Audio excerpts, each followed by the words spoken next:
I gave you the right to start Trade Republic, said a much nicer way. Where did the insight come from? So, I mean, I was obsessed with consumer problems, right? That always fascinated me. In hindsight, I hated investment banking, and the things that I loved the most were the consumer companies.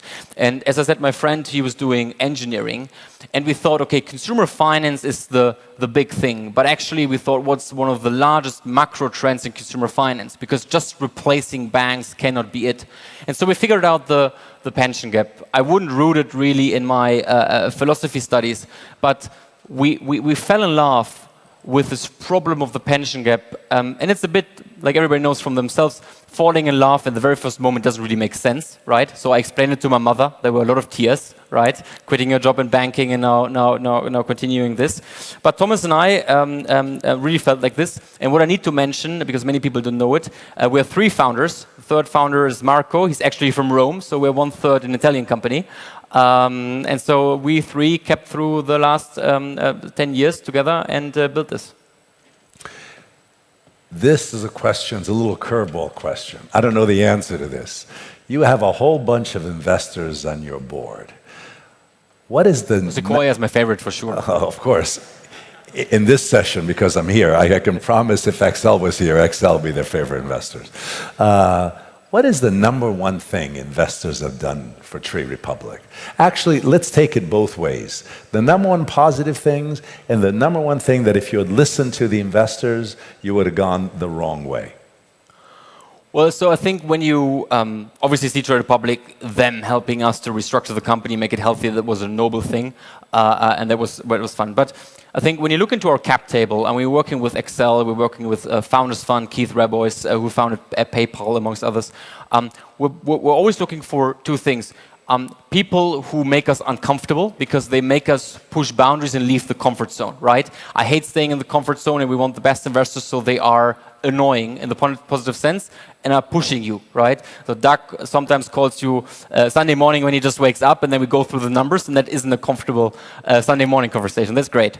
And then the second one is people who have seen companies from the inside, right? So operators, because real questions like, how do you hire great talent? How do you fire great talent when you did a hiring mistake, right? How do you maneuver some conflict in the organization? How do you talk to banking regulators? That's something where you need people who have themselves sitting in the battlefield and done this. And so we've been very privileged to learn from this. And yeah, eventually I think the notion that the investor can make you successful is not true, right? The investor is on the sideline, he or she can give you the money, and that is great. But apart from this is you building the money. And the truth is, if you're successful, everybody comes happy to the board meeting. If you're not successful, at some point nobody shows up to the board meeting, right? And you need to be very self-aware about this, right? Never believe your own bullshit. We have a lot of young people here in the audience. What advice would you give them from the scars you have amassed as they either start or they build their businesses over time? So, I mean, I've met many great founders in the last years, right? And I think the advice I always try to give is just be really honest, right? So not this like pitching honest. Everybody makes a pitch deck saying I can build a unicorn, right? Because you can post-rationalize it. But if you have 2-3 glasses of beer in Germany, maybe in Italy it's wine, and you're alone home in your bed and you're staring at the wall, do you really frickin' believe it's going to be $1 billion company? Is the market big enough? Are you honest to yourself? Are you really solving a technical problem? Or are you just repackaging some SaaS tools, right? And are just shortcutting the way around it? I think that's the biggest advice. Just really be honest to yourself, solve a true problem, a large problem, and then, very easy, just never give up. Right? Because if the problem is large enough and you really honestly believe into it, not giving up is the best thing of hopefully building a good company. But last thing, never underestimate the number of luck you need to have. So I'm sitting here not because of my abilities, but 50% of the time I just had sheer luck, timing. And timing is a great ingredient as well of building a successful company. So we're in Italy. What is the benefits, the quirks, whatever, of the Italian customer or the Italian employees versus the other countries in Europe? So as I said, we have an Italian co-founder. We have many great engineering leaders from Italy and obviously designers. And they love to come to Berlin. So it's great because many European people don't want to relocate. Italians actually love to relocate to Germany, so that's a good thing. And they bring the good coffee in the office. So that is that. But if you talk about the Italian market, Trade Republic is so much in love with the Italian market because you guys save more than the German people. So you actually have the habit of saving, you have the wealth on your accounts, right? And Italian people are a tiny bit more savvy in investing than some Germans. And you do love bond investing. And so we think it's an incredibly exciting market. And so we're investing very deeply into it. So Italy as Germany is tax withholding. So basically the broker does the tax for you.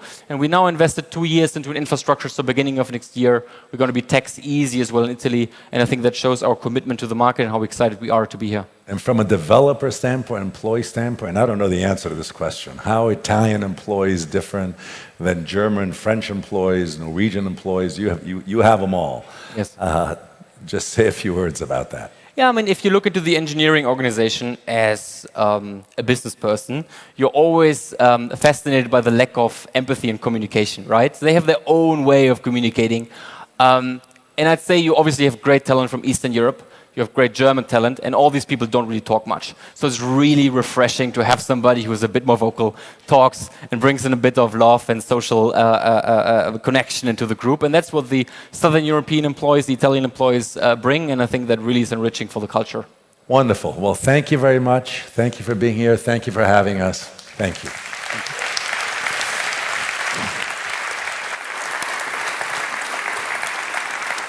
Wow, what a session, what a morning. Thank you all for being here, for listening to all the panels and sessions for today. If you haven't listened to me all morning, now it's the time to listen to me because I need to ask you all to get up. We're going to break for lunch, but unfortunately nobody can stay in this room. We all have to leave. All of us, all of our things, for security reasons. We're getting ready for the next session. Of course, Sam Altman is going to be here. You can start queuing outside, and we'll see you in an hour. Thank you so much.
Your secret is out.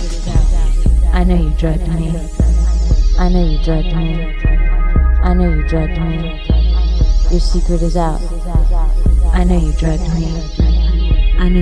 me. I know you drugged me. Your secret is out. I know you drugged me. I know you drugged me. I know you drugged me. I know you drugged me. I know you drugged me. I know you drugged me. I know you drugged me. Your secret is out. I know you drugged me. I know you drugged me. I know you drugged me. Your secret is out. I know you drugged me. I know you drugged me. I know you drugged me. Your secret is out. I know you drugged me. I know you drugged me. I know you drugged me. I know you drugged me. I know you drugged me. I know you drugged me. I know you drugged me. Your secret is out. I know you drugged me. I know you drugged me. I know you drugged me. Your secret is out. I know you drugged me. I know you drugged me. I know you drugged me. Your secret is out.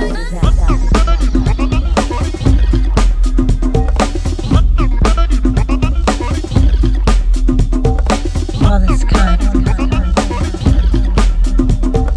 all this kind, all this kind around me all the time. All this kind around me all the time.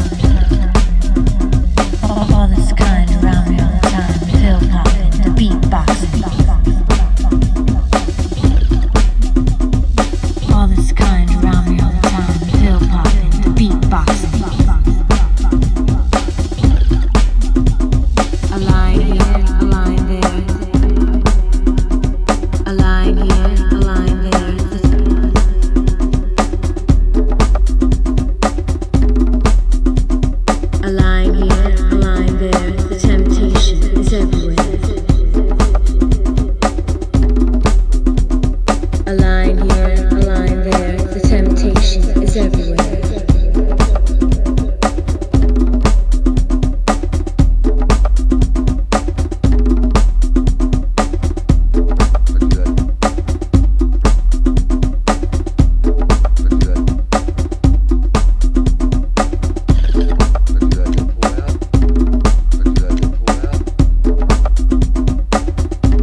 light. There's darkness all around, and you're nowhere to be found. Ran out of the sky like a flash, sending me high, high, high. You rescue me, you save me from a sudden tragedy. I get messages from the stars.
out of earth. I'm gonna put on an iron shirt and chase the devil out of earth. I'm gonna send him to outer space to find another race. I'm gonna send him to outer space to find another race.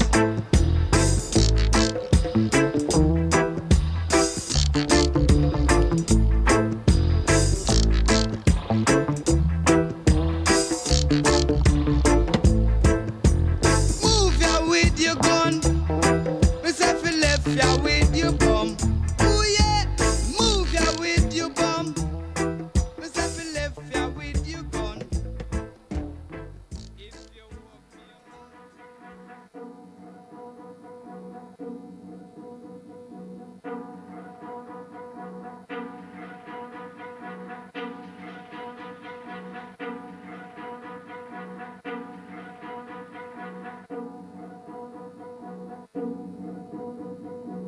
تعال نجد المنى والغرام كفانا البعد وأيام تعال قبل انقضاء الشباب وموت الحب وانقطاع الرذاب أنت الهوى أنت ملء الأماني حياتي أنت فداك أنت دنيا الغدا الأحلام الغدا والقبل وكل الأمل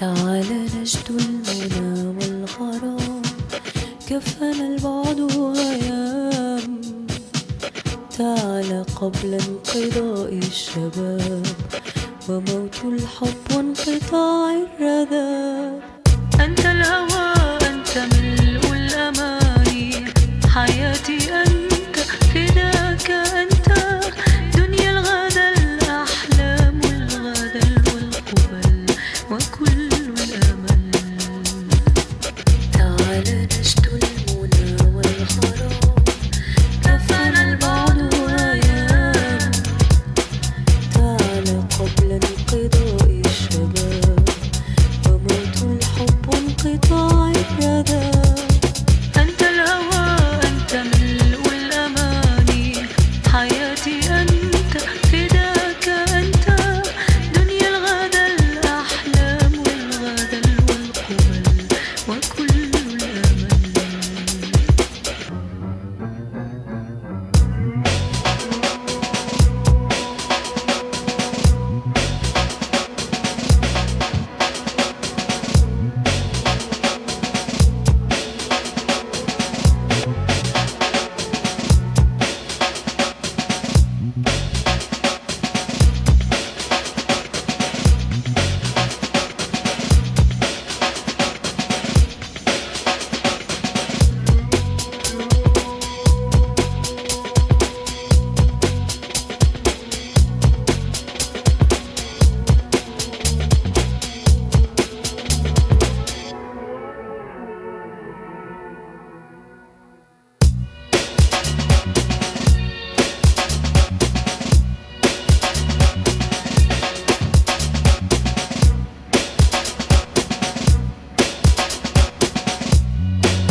I got cash in fuck you quantities.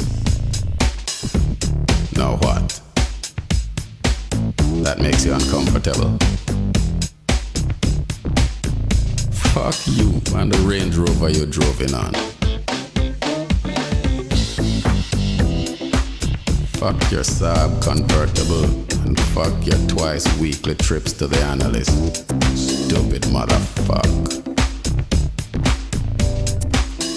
Fuck the Hamptons, Maine, and fly-infested south of France. I'm paid, asshole. Got more cash than God can count, so why don't you just die?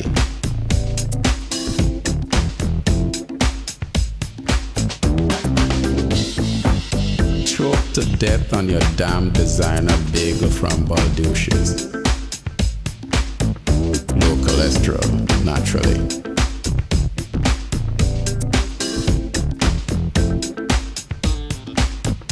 Fuck your big old Sunday New York Times. Fuck the Wall Street Journal and Newsweek and the lot, including Nation, Village Voice, Guardian, and the rest. Stupid set of privileged motherfuckers think it's fashionable to have an alternative view.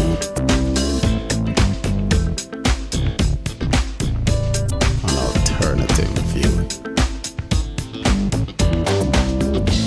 And fuck, if you can, your pencil thin, avian drinking, calorie counting, caffeine limiting, sodium sparing, NutraSweet sweetening, rear view mirror preening, carrot nibbling bunny. Go drown in a lake of Diet Coke, fucker.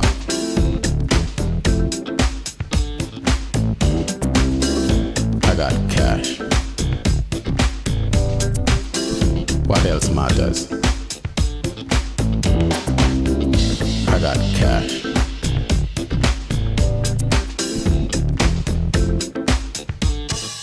slave. Fuck your fencing, screw your squash, yo. Piss on your polo and your Pavarotti. Fuck all that shit you call music and pretend to enjoy.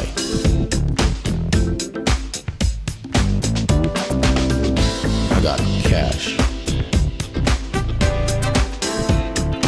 Mega cash. Unhappy with that? Oh, go sit on your ski rack. Money talks, you little pussy. And let your politically correct pals know that I think you're a dick also. Neutered asshole.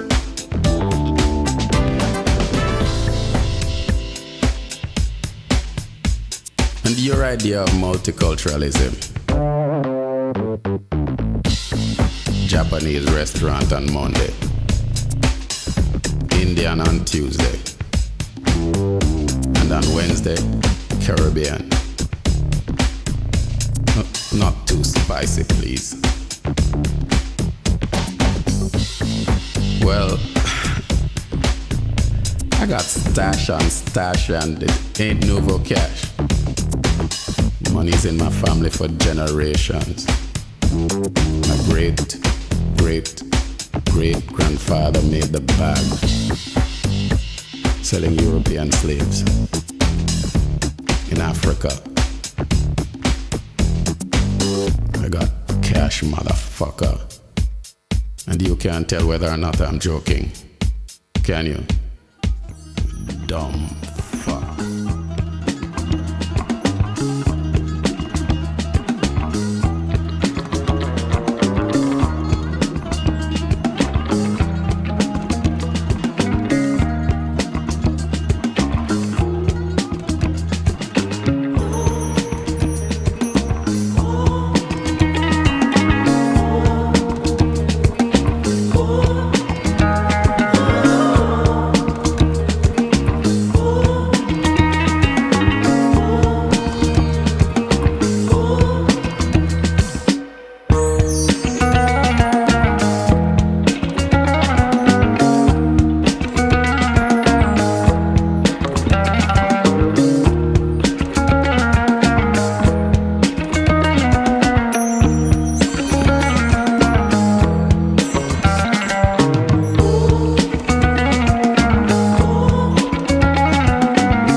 your eye. I can't help it, but I'm hooked on you. Feelings I just can't deny. Oh baby, tell you the truth, and I do love you. So much more than words can say. Without your love, I am so far gone. No one else can set me free.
Understand the progress.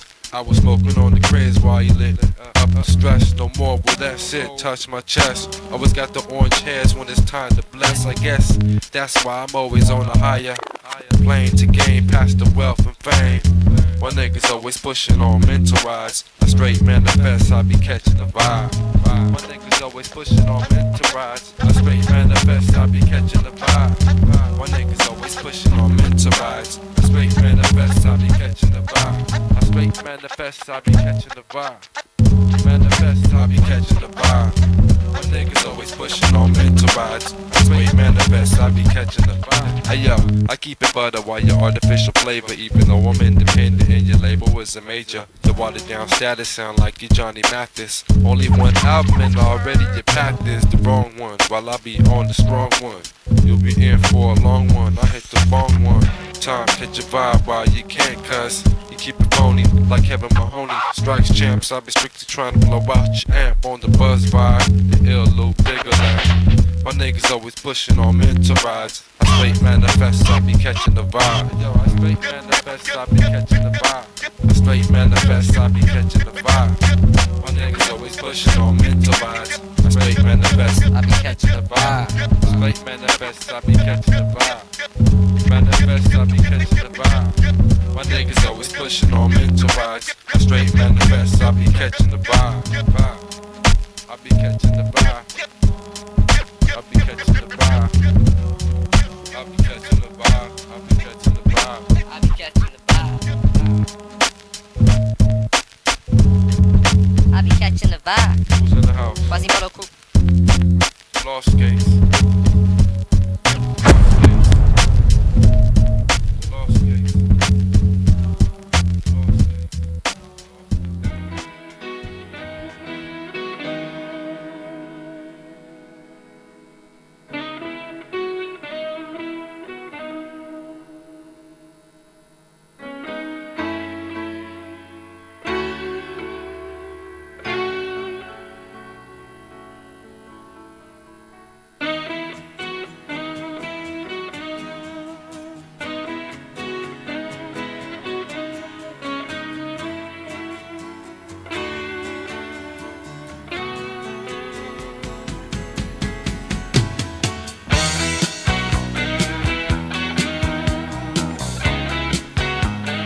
balla su una tavola tra due montagne. E se balli sulle onde del mare, io ti vengo a guardare.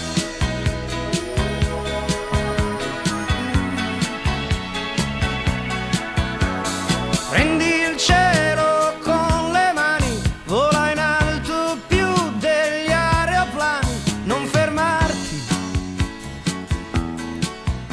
Sono pochi gli anni, forse sono solo giorni, e stan finendo tutti in fretta in fila, non ce n'è uno che ritorni.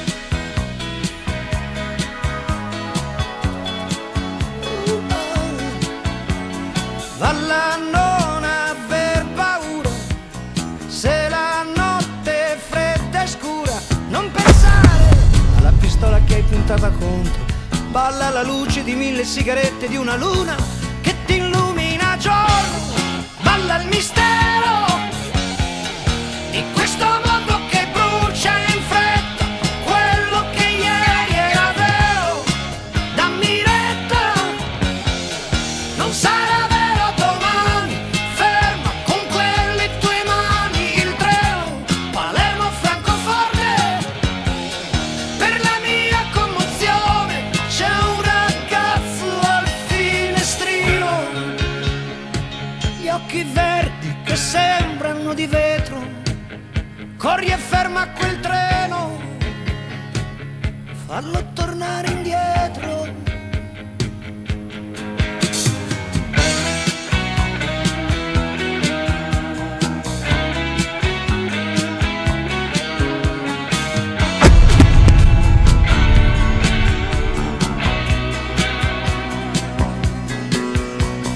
Balla anche per tutti i violenti, veloci di mano e coi coltelli, accidenti.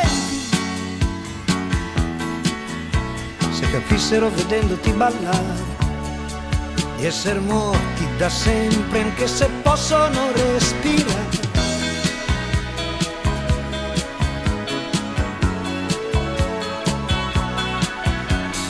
Vola e balla sul cuore malato, illuso, sconfitto, poi abbandonato, senza amore.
Wow, full house.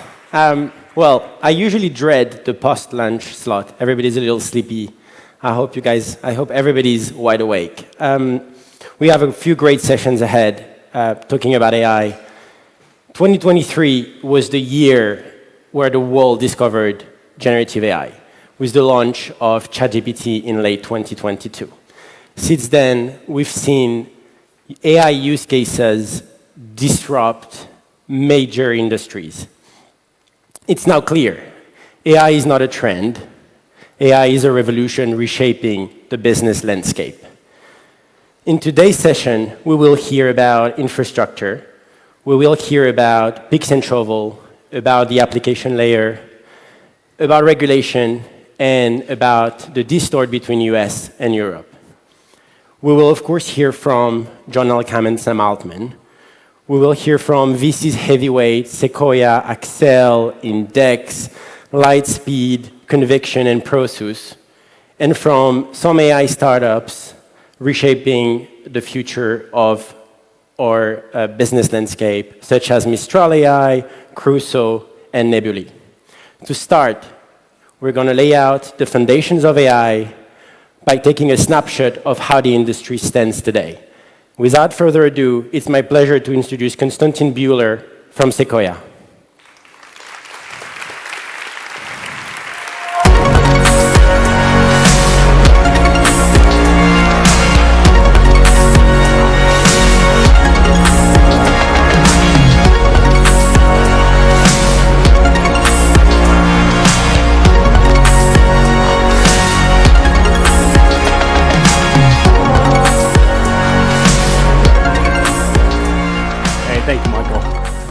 Ciao, buon pomeriggio.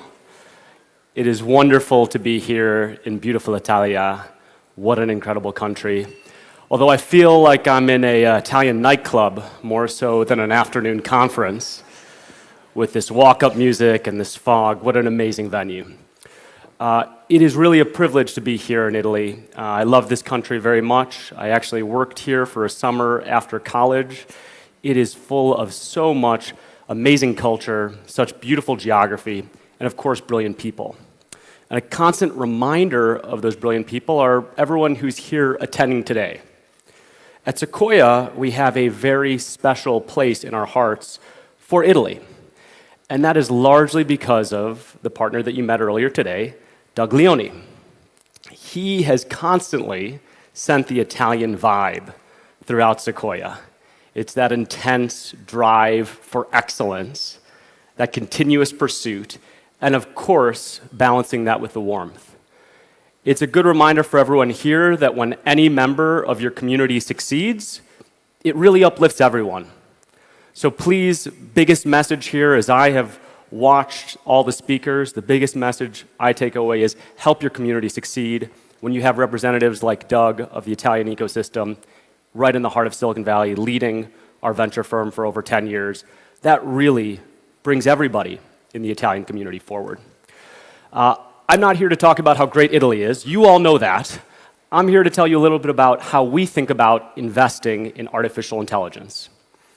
Today, in the next 10 minutes, I'm going to break down two parts. The first is how Sequoia frames the opportunity of artificial intelligence. And the second, I'm bringing you 4 specific opportunities in artificial intelligence to build around. So, as we jump in, let's consider where we are in the revolution of technology. Sequoia has been around for over 50 years, and we have seen many of these major waves in technology, from semiconductors all the way to artificial intelligence. The point of this slide here is similar to what I mentioned a moment ago. We all build on the shoulders of giants. And really, the AI opportunity is purely because we have the data, we have the compute, and we have the algorithms to make large-scale neural networks happen.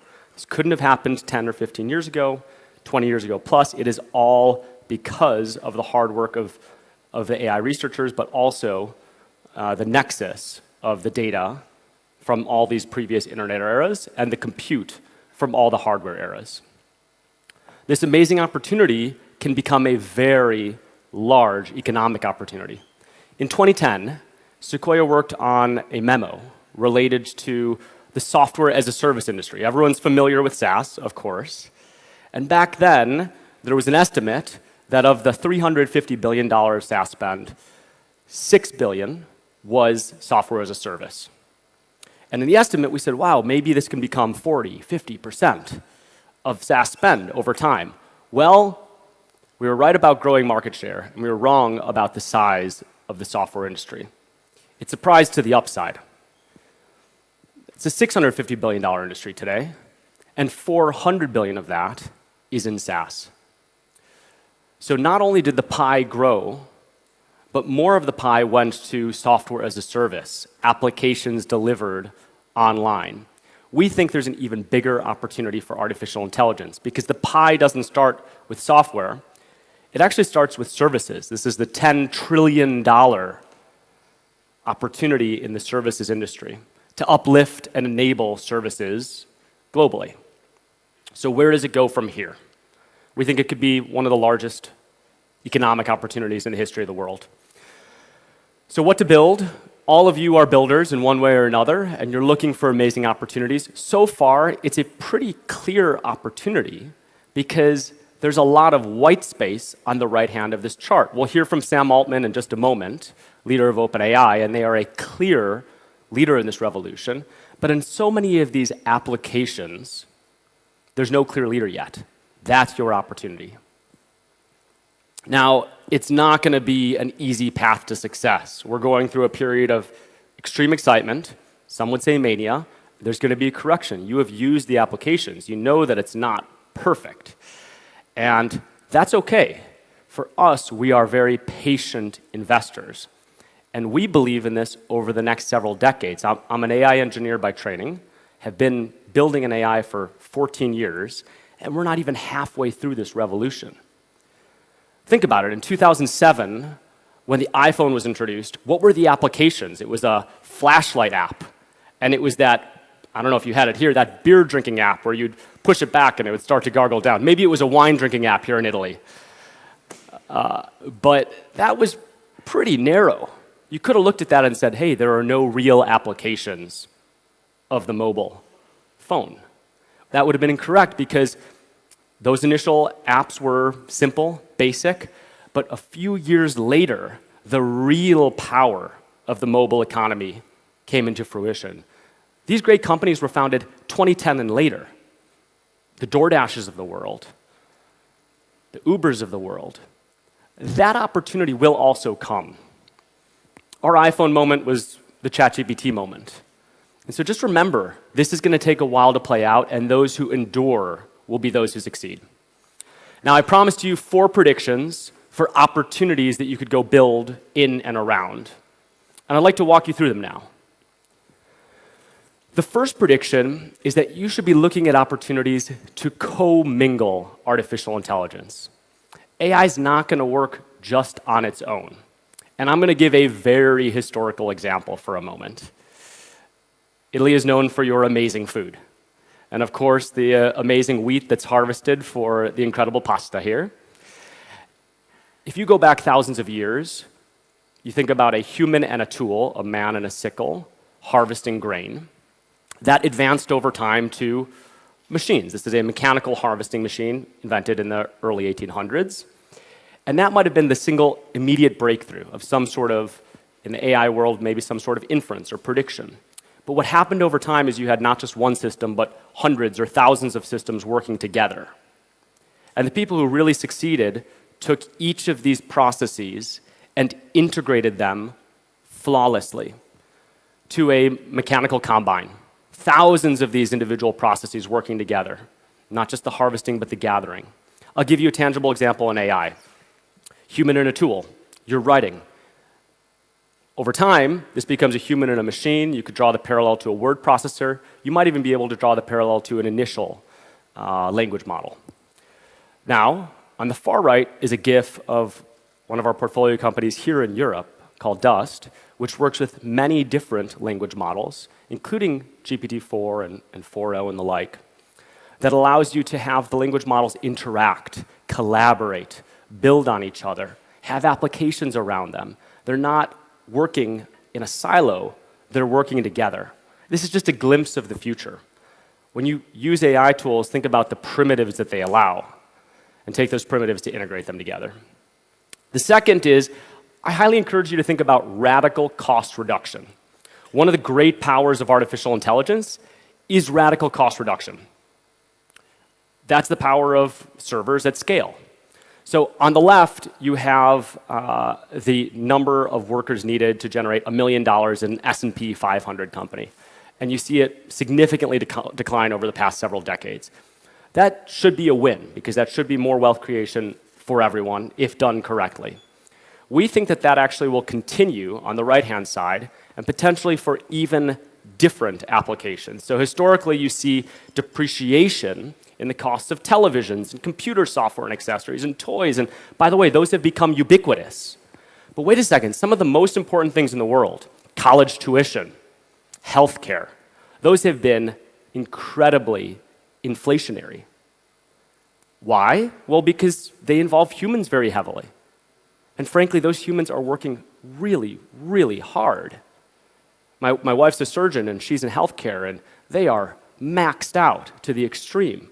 Why can't artificial intelligence go into these areas that were historically very difficult for software and actually improve cost and drive down cost and improve productivity? Our third prediction is around artificial intelligence infused into companies. So I'll give a little bit of a parallel today.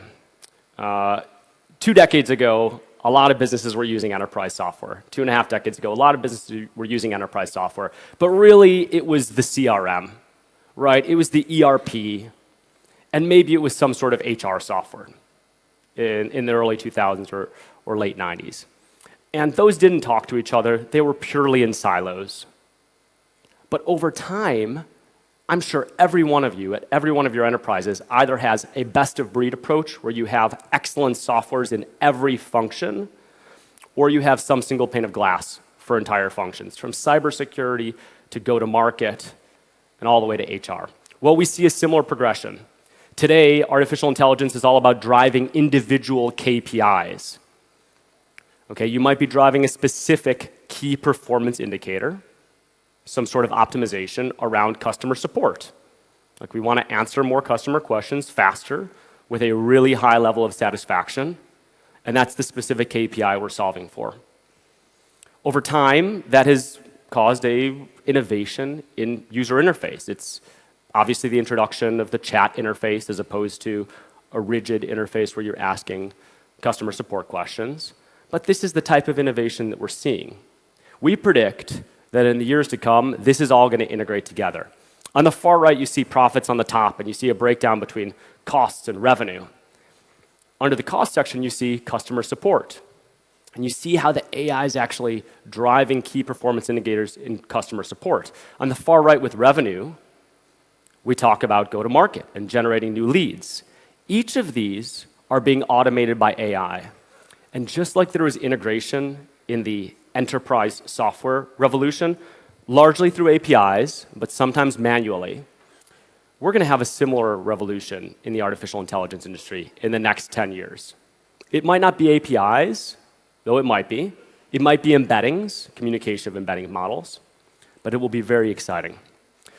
And lastly, I'd like to leave you on this right before we bring on Sam Altman, who I'm sure has thought so much about this.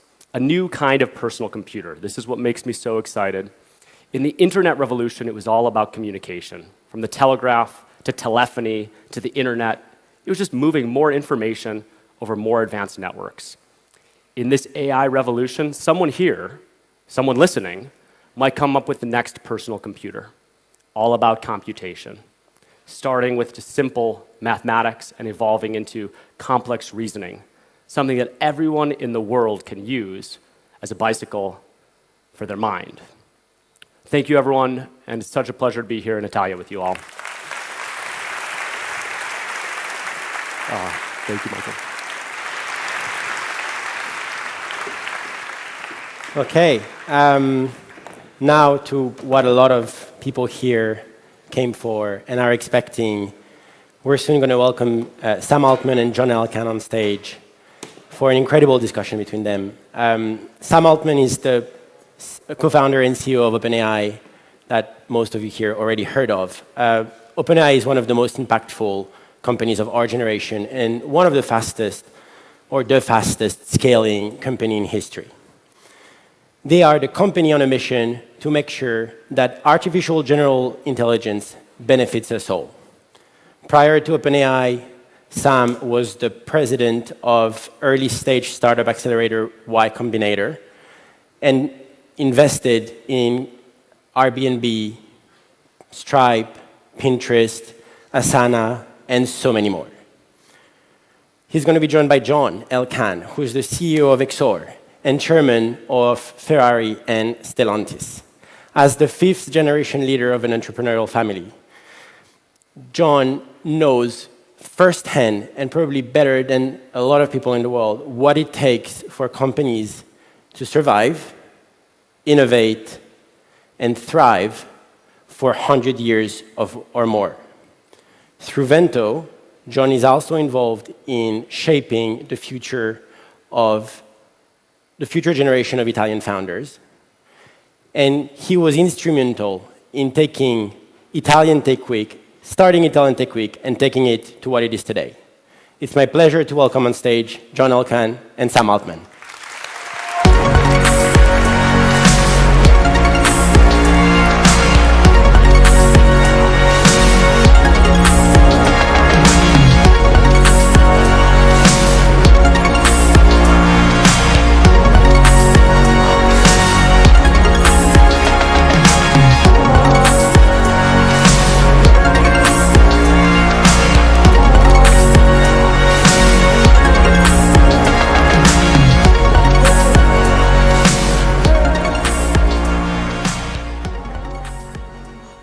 This is cool. I've never seen a setup like this. And it turns. And it turns. Wow. Thank you for being here with us, Sam. Thank you all for coming. Thank you for having me. It's been an eventful 24 hours. We're used to those at OpenAI, but it has been, yes. So some of our top, Mira, who's been our CTO, and Bob, our head of research, decided to move on from the company. I'm tremendously grateful for all that they've done, and they actually both of them have been working at OpenAI full-time longer than I have. I was still doing Y Combinator work. And, they've gone way above and beyond the call of duty for OpenAI. They've done tremendous work. And one of the things that I love is helping to develop talented people. And then if they want to retire or if they want to do something new, I'm always excited about that. And I think that's sort of a key part of the Silicon Valley ecosystem. In addition to being tremendously grateful for them, I'm very excited to empower a new generation of leaders. Mark Chen, who's going to take over Bob's job, I think is absolutely tremendous and really excited to work with him. Excited to flatten out the org and get to work more closely with the other technical leaders. I have not been as involved in the tech recently as other things because there's been so much going on. I'm excited to do that. And, I think this will be hopefully a great transition for everyone involved, and OpenAI will be stronger for it as we are for all of our transitions. I saw some stuff that this was related to a restructure. That's totally not true. Most of the stuff I saw was also just totally wrong, but we have been thinking about that. Our board has for almost a year independently as we think about what it takes to get to our next stage. But I think this is just about people being ready for new chapters of their lives and a new generation of leadership. You've been through a lot of change too, and I've always admired how you handle it, so I'd love any tips.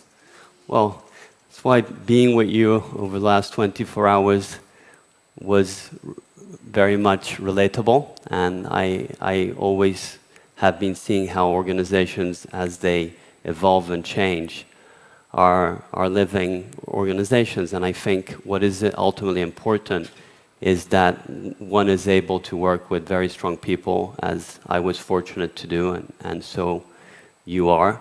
And also in this room, there are former colleagues of mine who ended up working for other companies, starting their own companies. And in some ways, it's always reassuring that one has worked with people that end up being able to ultimately make and build great things. The thing I am most grateful about for OpenAI, I mean, it's very exciting to get to work on such an important technology, and I do think this will change something significant about how we live our lives, and it's fun to build what I think is the fastest growing tech company ever. But the thing I'm most grateful for is to get to work with such wonderful people. That has been, the density of the talent at OpenAI has been something I never thought I would really get to experience.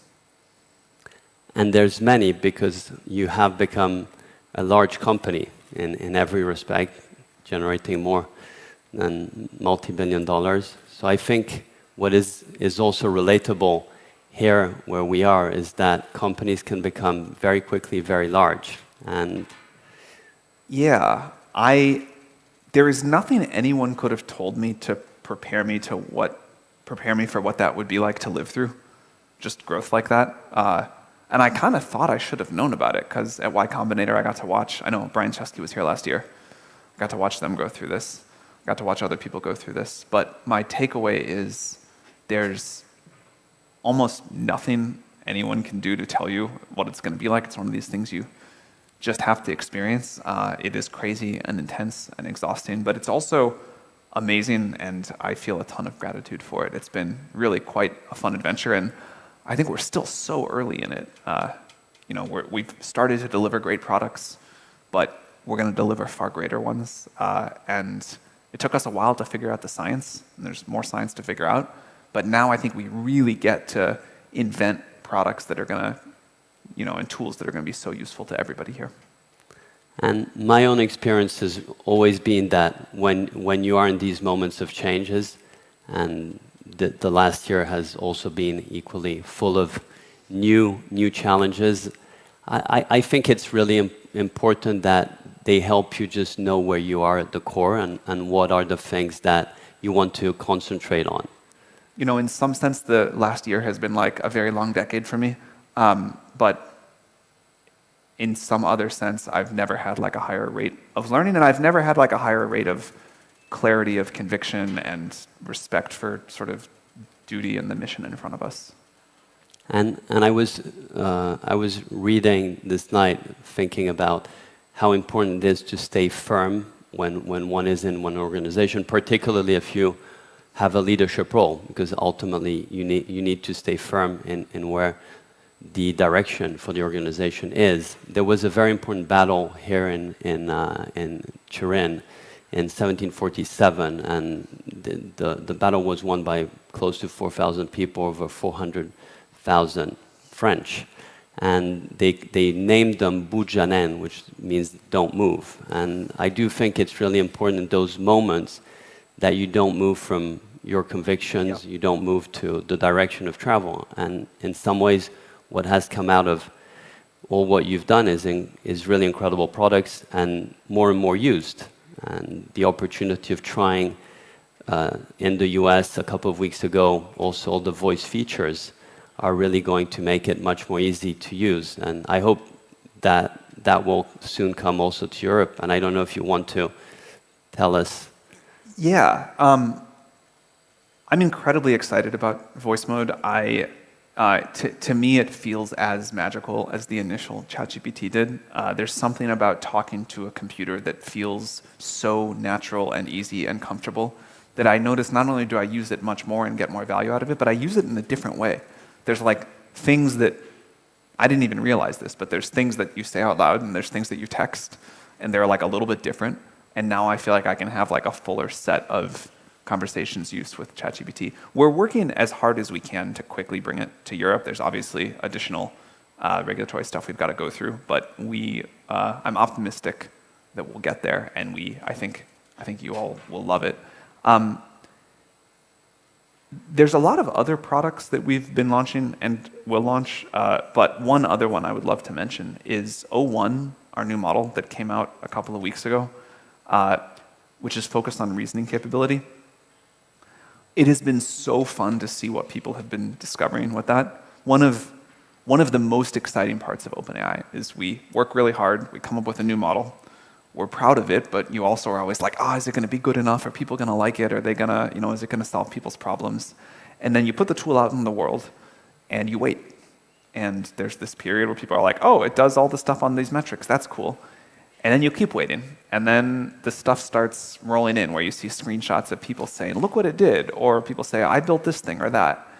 And we thought before that reasoning would be a big unlock for what people can do for using AI for programming, to help with scientific discovery, which is probably the single category I'm most excited about. But to actually see it and to watch people learning from each other about how to do this, how to use this, and this new set of very complex tasks that you couldn't do with previous generation models that people are really using now, and the way that we put that into the product, the way that we show it thinking, the way that you can see kind of its thoughts along the way, that's been very rewarding. So I'm excited for that. I'm excited for the search GPT, which we put out in alpha and we'll put into the ChatGPT product to make it more useful for real-time information. And most of all, I'm excited for what businesses and people are doing with these tools. It has been, I had lunch today with some entrepreneurs here using our tools for different things. Yesterday, we were at Ferrari and saw what they're doing with the tools. I think we've gone past the stage of curiosity to just people generating more value for each other in the world because they have AI. And we try to build the best products we can around that, the best APIs, the best consumer tool, but it's up to other people to then create all the value, and that's been very wonderful to see. I must say what's very surprising is how fast one has been able to use these different tools. And in my own experiences, it goes with my kids, and one of my son is here, and he actually is using ChatGPT as we speak and just trying to see how the words that we use, what they actually mean and how they relate one to each other. And that has been making our conversations much better. And as you were referencing, yesterday we were in Ferrari, where you were able to see also how the actual technology is being thought through, not only to try and work around some areas of engineering, but also what is going to form the experience you'll have tomorrow. And the voice, and particularly if the voice is going to be as good as what I was able to witness, if you think about that ability within a car, how you can really change completely the way in which you interact with it. I think that's a totally new interface to a car someday, where you kind of get in and just talk to it. I'm really excited for that. And it's not going to take probably that long. Maybe you could do it right now. Which was one of the conversations that happened yesterday.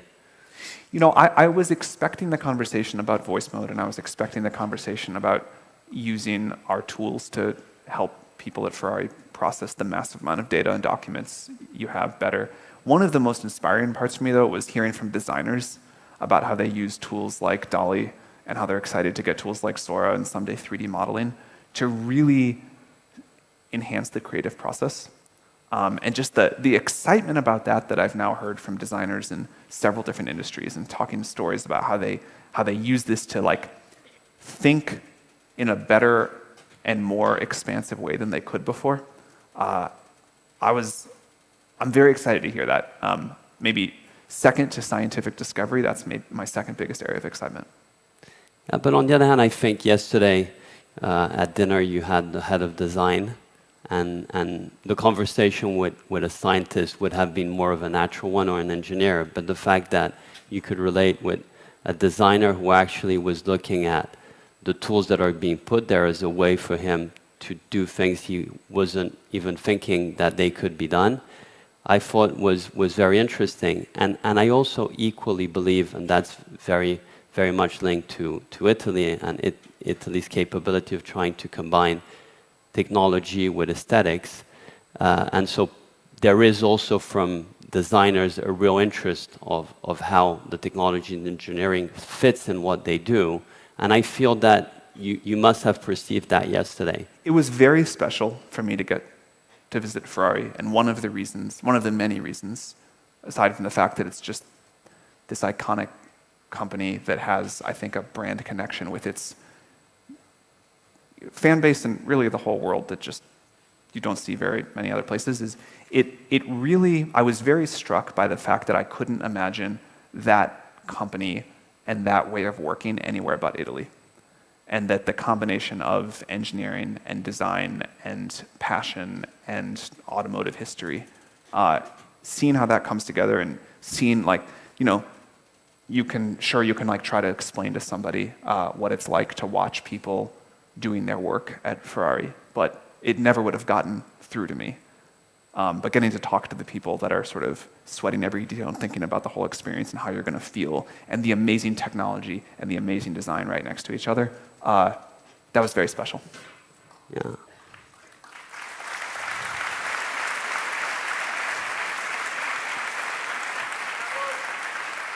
And and just on that, I also think what was instructive, and I really appreciated how you were asking on the shop floor, where it's ultimately these are products that one builds, and you participating more in a world which is less physical than the ones in which at least I participate.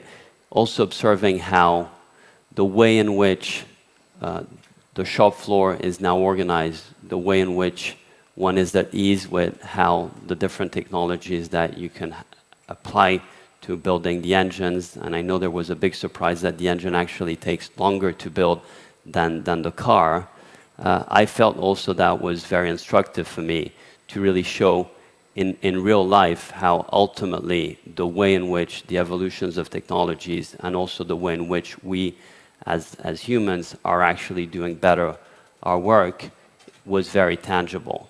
One of the many highlights of the tour was talking to someone who really was talking about the craft of assembly, of one person assembling an engine, and why Ferrari does it this way, and what it means, and why it's better, and how they care so much about how the engine looks and sounds, and of course the performance, and how Enzo Ferrari said it was the soul of the car. And then in the very next breath saying, and by the way, there's this bug in ChatGPT, it's really bothering me, I need it for my light graph, can you please fix it quickly? So that was great. We've known each other for many years. I remember back in 2013, 14 in Mission, Pioneer Building, AI was really more of a conceptual conversation. OpenAI did not exist. But one of the things that back then was at least important for me was to make sure that we could try and stimulate more in Italy the rate of innovation that was occurring in Silicon Valley and your valuable experience from Y Combinator, which luckily also copying and following, we have been able to put a program now Vento in Italy, which is the largest investor in early stage.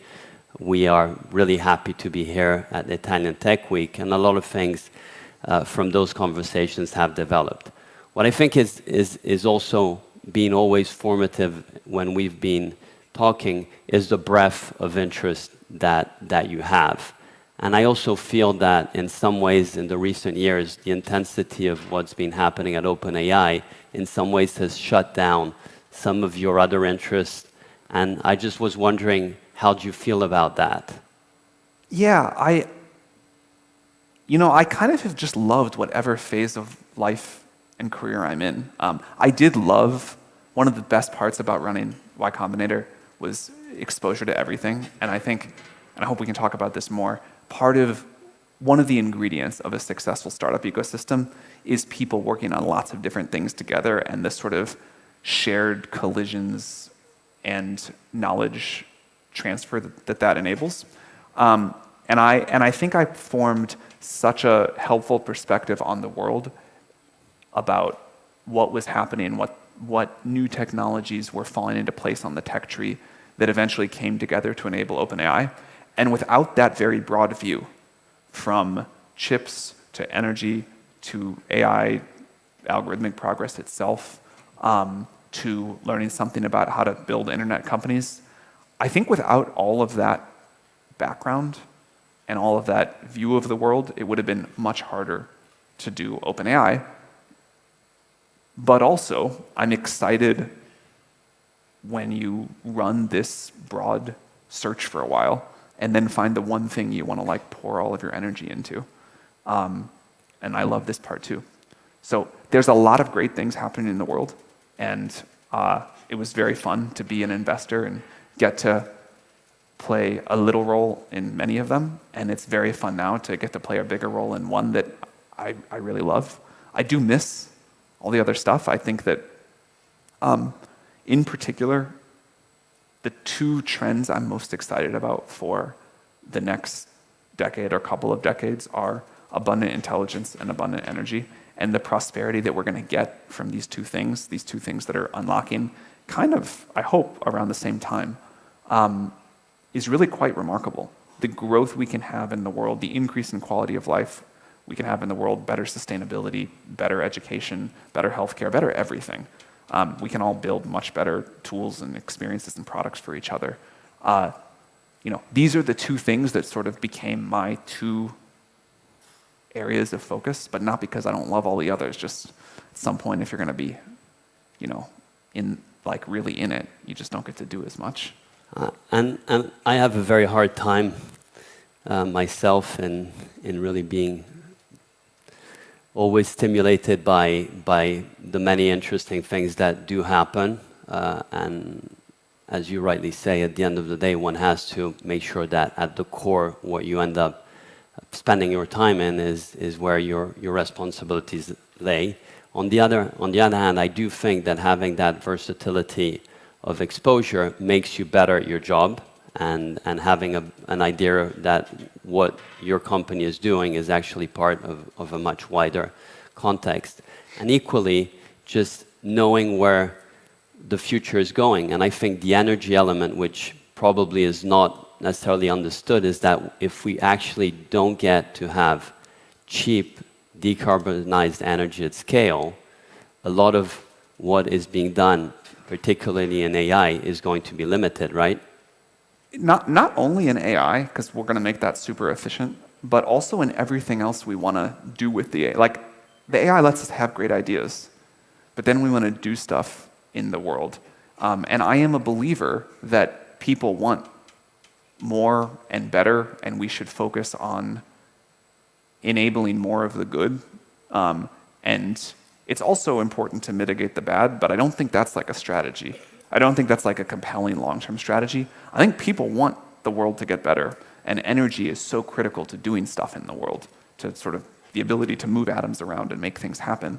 I'm not excited for a world where everybody just sort of sits at home with the air conditioning off, with VR goggles on, and yeah, okay, they're not using much energy, but like, that'd be very depressing. So I want the world to get dramatically better for everybody. I want to find out how we keep doing this. I think degrowth, or whatever else people call that ideology, is one of the dumbest and most dangerous things we've had in a long time. And what instead we should be is like massive but sustainable growth, and technology is the only way to get there. So if we can get abundant cheap energy, if we can make AI available to everybody at a super high level of quality, like that's how things actually get better.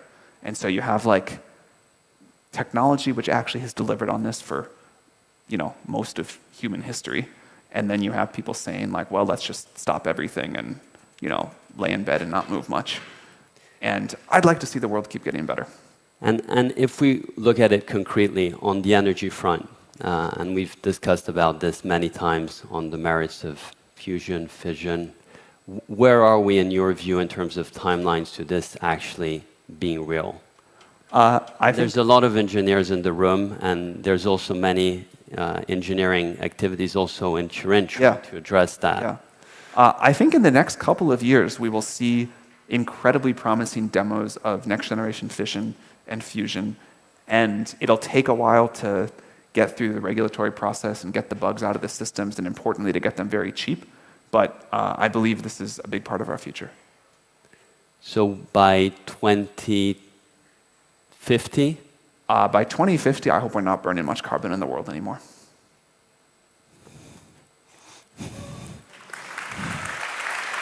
It's a big commitment. So if that plays out in the way you just described, that by 2050 we'll be able to have decarbonized free energy, and the evolution of what AI will allow us, will be living an unprecedented growth trajectory of our world. Yeah, to be clear, I think we already are. Like, think about what life is like today relative to 200 years ago, what we're capable of doing, how things that would have routinely killed us, you know, a mild infection, we have developed the technology to, you know, make almost a non-event. You just sort of don't think about a lot of things that people used to think about. So I think we're already in an age of quite significant wonder, but it's sort of part of the human experience, you know, the human spirit, to always want more, want better, want to say, okay, what's next? What are the next 10 and 20 years are going to be like? And I hope we make even more progress to a better world in the next 20 years than we did in the last 200. But this is fundamentally not a new thing. Like, technology has been delivering on this for, actually, so to an American, 200 years sounds like a long time. One of the things I love is the history of technology, and a special thing to me about Italy. I'm like a big nerd. Like, if I can go to a city, I will, and there's like something about the history of technology to go look at, I would prefer that to anything else. Did you ask ChatGPT about personalizing you a series of what happened and what was invented in Turin? I didn't, but I will right after this. But I did do that in Venice earlier this year. I was there with our mutual friend, Diane von Furstenberg, and she loves Venice, as you know. And we were like walking around, and she was telling me things, and I had, you know, studied a lot about just sort of some of the amazing technological and sort of really societal inventions that happened in Venice. And she was telling me about them, and then she got tired of it and wanted to do something else. And so I used ChatGPT as like a tech history tour guide of Venice, and it was really good. Really, really good. I've done the same thing in Rome, too, where it's just like amazing to see what's there. But this is not a new trend. This idea that technology, that we invent technology and it improves our quality of life in our society, if you define technology as doing more with less, or being able to do things you just couldn't do at all before, making new tools for people to use, this has been going on for a very long time. In some ways, what we've also been observing is that there are other factors that ultimately stop this progress. And in some ways, what we have witnessed is that capitalism and the freedom that it has created has allowed a lot of development, but it also has created disparities. And we spoke a lot about how in some ways you create more alignment, where what you really want is what is good for business is also good for people. Yep. And we profoundly believe that. And there are different mechanisms in which you actually are able to try and find more alignment. So within our companies, we've always tried to see in which ways we can have a much broader base of our employees that are aligned with ultimately what the company is doing and the value of the company. Because more everyone participates in what the development is, the more everyone is willing to be part of it. And in some ways, one looks at the angle of a consumer saying what is going to be produced is more and cheaper, but it doesn't necessarily mean that that will be redistributed in the best possible way. And I know you've been thinking a lot about that, and we've discussed it a lot. What is your current thinking around these themes? I'm going to butcher this quote, and I don't remember who said it, but it's something like, capitalism is the worst economic system the world has ever seen, except for all of the other ones. And I think it is our duty to continue to figure out how to improve it, but we shouldn't discount the good parts, and we shouldn't, you know, we should not take for granted, I think, the miracles that capitalism has produced. Again, that doesn't mean we don't really need to improve it. It doesn't mean it's not broken in significant ways. You actually touched on the thing that I think is most important, which is, at least in the US where I'm most familiar with it, a shocking percentage of the country doesn't participate in capitalism, doesn't own stocks, does not have exposure to this very long-term updraft. There's a lot of other things I think we should change about it too, but we were talking about the history of technology earlier. As a kid, I studied the Industrial Revolution, and I thought oh, there was this invention that was most important, or this one, or that one. And I really had this like nerdy tech kid view of it. And then as an adult, I at one point picked up a book and read about it again, and it was all the stories I remembered and everything I knew, but I had changed, and I had a different perspective, which is, in some important sense, the joint stock company was the single most important invention of the Industrial Revolution.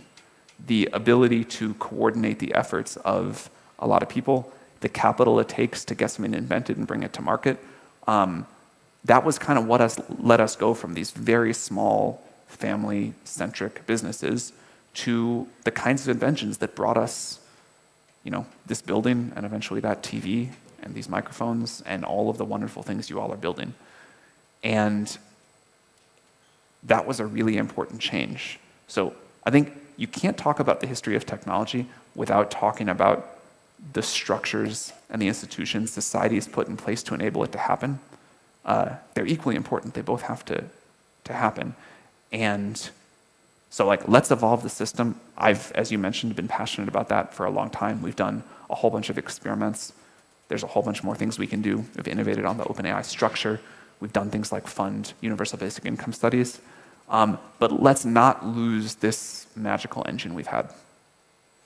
And when we think about the magical engine, which is ultimately conducive to try and innovate, and through the innovation, the prospects are going to improve, there is in some ways a view of where do you put the emphasis. There's a lot in my way of just observing in trying to say how can we make things less bad versus how can we make them really good. Yeah.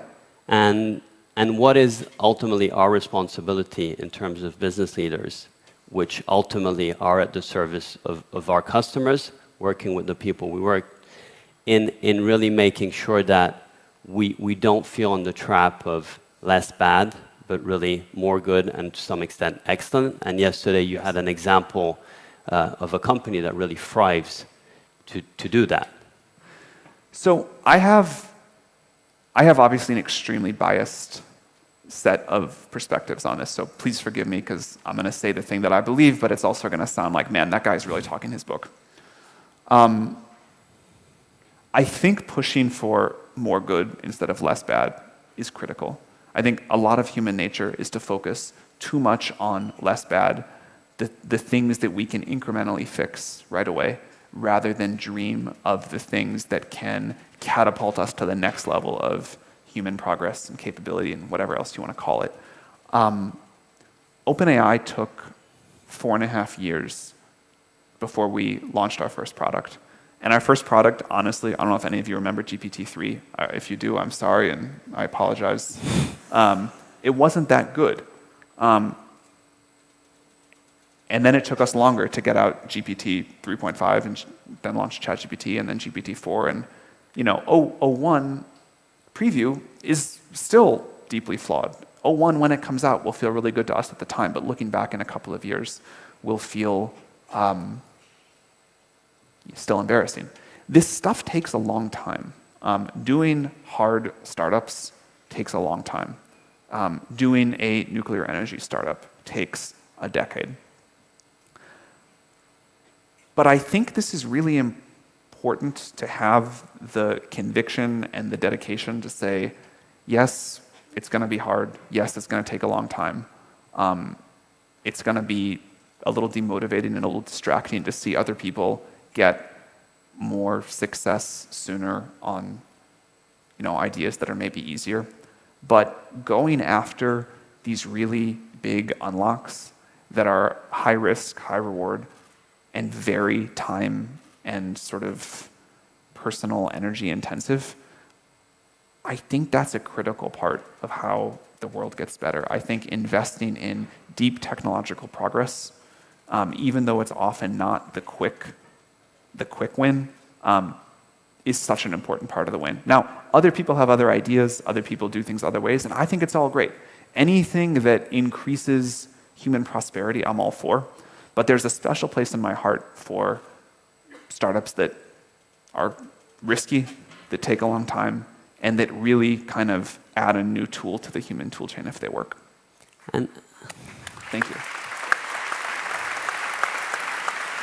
And by the way, this is a place where I think Europe can play a very strong role.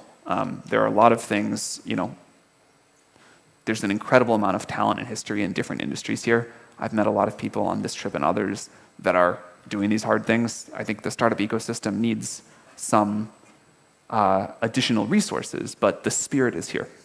And I think this is very relatable to what we've been trying to do here in Turin and the initiative Vento, which is really trying to make sure that we can give the opportunity of great founders who are aspiring to do exactly what you were saying, Sam, but equally our venture building activity, who's actually physically done here at OGR, and the opportunity like the one we have today of exchanging. What I do think is though important, and that's probably my personal bias as I've really a continuation of what has been a family history of entrepreneurialism who traces over 3 centuries when in the city the car industry was starting and Fiat was founded in 1899. You end up going through different waves of renewal and change, and in some ways what I think is really important is to try and capture, and particularly true for a country like Italy, which you love, you've been here many times, is we're not only about our history, we're not only about our culture, we're not only about the incredible things that have happened in Venice that ChatGPT was telling you about. And in some ways, in your view, with your lenses, right, how can you make sure, and the audience here, that instead of looking at it with pride, it is actually a way in which it feels that you're pushed forward and that you don't become lazy or insecure about all the things that already have happened, but just on the contrary, you take that in a way that, well, there's so much more to do. And you asked me, what do I think about AI last night? And I told you what I think about AI is the incredible things that I don't know that are going to come yet. So, first of all, I think this is I appreciate you saying that. I think in any place with such a rich history, it's tempting to look back and be proud. And a thing I love about you and many other people here that I look around and see that I know is just this relentless drive to look forward and say we're only as good as our next thing. We're going to keep going. We're going to keep pushing and driving progress. I think this is a very special time to do that. I think technological revolutions like the one that we're lucky enough to be witnessing right now with AI don't come along very often. Maybe it's like an every couple of decades thing. And this is when the most new creative energy is possible. This is when new industries, great new companies get born. In a career, you may only get a couple of moments like these. And I think I love the startup energy always. I think that this is a time to really go for it. This is like, this is a time when the earth is shaken in some sense. The normal rules of who can succeed at what are suspended, and startups have an incredible edge because they can move more quickly, they can iterate faster, and that's so rewarded when there's this level of dynamism. I would love to see Europe and Italy in particular really embrace this. I think it's not easy. I think it requires economic change, maybe regulatory change, societal change. There's all these things about Silicon Valley that work really well. But assuming nothing of all of this change, you still see incredible capability of people of doing things despite all of it? Do you believe that? Yeah, people will do, it's human nature. People are going to do incredible things no matter what, but the degree of success, I think, is a factor of the environment. But this is a great sign. Like, this didn't happen a decade ago, and this is the kind of change that I think needs to happen to form a community. Like, in my own life, one of the most important things that happened to me was the early Y Combinator startup schools, and being in rooms like this. The speakers didn't matter, but just meeting the other people. And those connections from almost 20 years ago now are still some of the people that I text regularly, am super close to, work with directly. Forming community, I think you can do so much more than an individual startup could just go do off on their own. So I think things like this are super important. Because I think, Sam, that what's important is not to have any alibi. There's always reasons why it couldn't have been different. And in some ways, if we end up trying to see what can change in terms of regulations, in terms of policies. You can't wait for that. And I think the push we ought to give ourselves and also who's in the audience is ultimately push where you can and the good outcomes come out of it. I think that's for sure. And again, I cannot overstate, I think, the specialness of this moment. This is really a time to go for it. This is really a time to push where you can. Great companies are going to get started around the world in the next couple of years. I'd love to see many of them happen right here. I think this is the beginning of like a genuine technological revolution. And I did my career in a sort of strange order. Normally you, at least in Silicon Valley, you run a company for a while, you do a startup, then you become an investor, and then you have like some sort of passion project as your retirement job. I did technically run a company first, but it didn't go very well, and I learned a bunch of painful lessons and also didn't learn, I think you always can learn the wrong things from failure too. But then I became an investor, and I was pretty good at that, and I thought I was going to do that. And then I did this passion project of running an AI research lab, and then I ended up having to run a big company. And I'm thrilled with how it's gone. I'm very grateful. But I do think sometimes, man, if I could be a tech investor right now, this would be the most fun time ever because of the number of great things that are going to get created. And so it's not just like do what you can. It's go shoot as ambitiously as you possibly can. Say this is a crazy and rare opportunity, and we're going to build the next giant tech company. And just as we end, and I know there might be a couple of questions, how do you think about the difference between ambition and delusion? The first thing that came to mind was specificity versus non-specificity, or definite plans versus like very vague plans. And if you're trying to do a very hard thing and it's unproven, like maybe it'll work and maybe it won't. But if you have like, here are the reasons I believe this, here's the tests I want to run, the data points I want to get, what would make me believe with more or less confidence, and here's my next step and the one after that, and you're sort of putting one foot in front of another, I think that's ambition, whether or not it works. And if you're like, there's going to be this great future and all these things are going to happen, and then someone says to you, great, what are you going to do tomorrow? Or what's next? Or what do you need to like learn to verify or disprove this hypothesis? And there's sort of like a lot of hand waving but no answer. That's more in the delusion category. So let's avoid that. Yeah. Like one thing I have learned again and again in my career is just the value of putting one foot in front of the other. Baby steps. Learning fast, making mistakes, but making them with baby steps and just correcting your course over time. That single recipe, I think, is the surest path I've seen to success. Hi, John. How are you? Hi, Hi, Sam. Hey.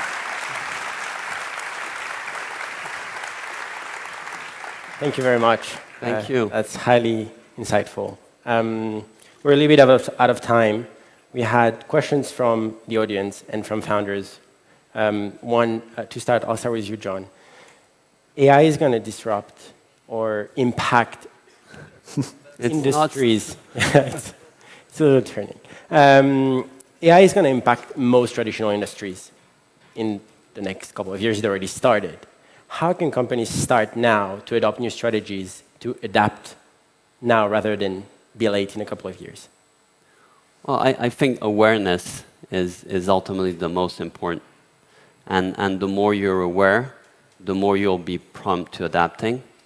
And what is the most important thing, in my view, is what we were discussing before. Just leave yourself as an organization, the latitude that a lot of the things that some of these new technologies are going to allow you, and AI is going to allow you, you don't know. And it doesn't matter. But just be open to what you'll be able to invent and create without knowing it now. Thank you very much. And do you think there is a kind of a team to build around it? Do you think there is kind of the talents to bring to companies today? There's talents of everywhere. I think it's really not constraining yourself of what is possible. That makes sense. Thank you. And Sam, for all the founders that are building, we have a lot of founders in the room today. A lot of them are building at the application layer. What are you most excited about? What should they focus on right now? What are the biggest problem that you would want them to start solving? I always reverse that question on founders. One of the things that amazed me most about YC is the degree to which the best founders have ideas no one else does. And if you're asking someone, what should I build? We all get deprived of your own intuition. So there's lots of amazing things people are building, but we need it from you. The way, again, talking my own book, I'm like way too bullish on startups. I believe startups are like this critical ingredient to the world, but I really do love them. And the thing that we saw again and again is a founder with an idea that we had never quite heard before, that was bold, that was ambitious, but as John was saying, was specific. That's where the magic happens. Yeah. And if you have one of those ideas, don't ask somebody like me for advice. Well, thank you very much. Thank you. Thank you, John. Thank you. Thank you, Sam. Thank you.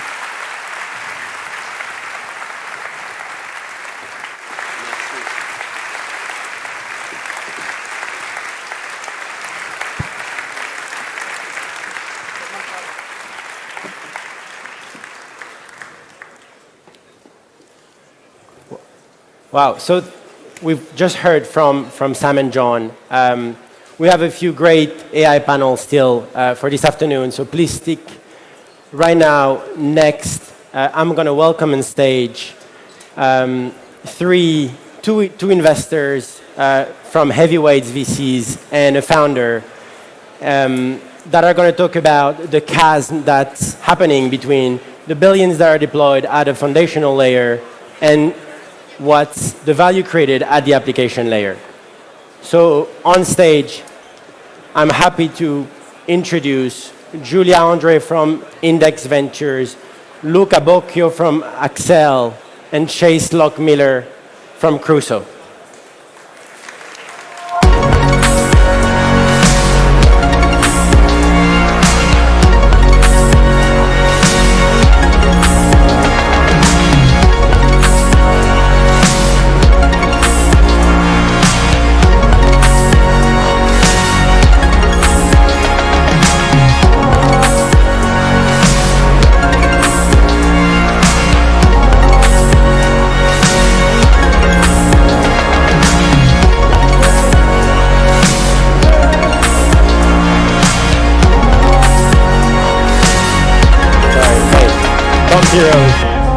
Hey, Chase. It's not easy to get on stage. Hey, Julia. Hello, good Hey, Luca, great to afternoon, see you. everyone. Hello, please take your seats. Happy to be back on this stage once again today with another great set of panelists.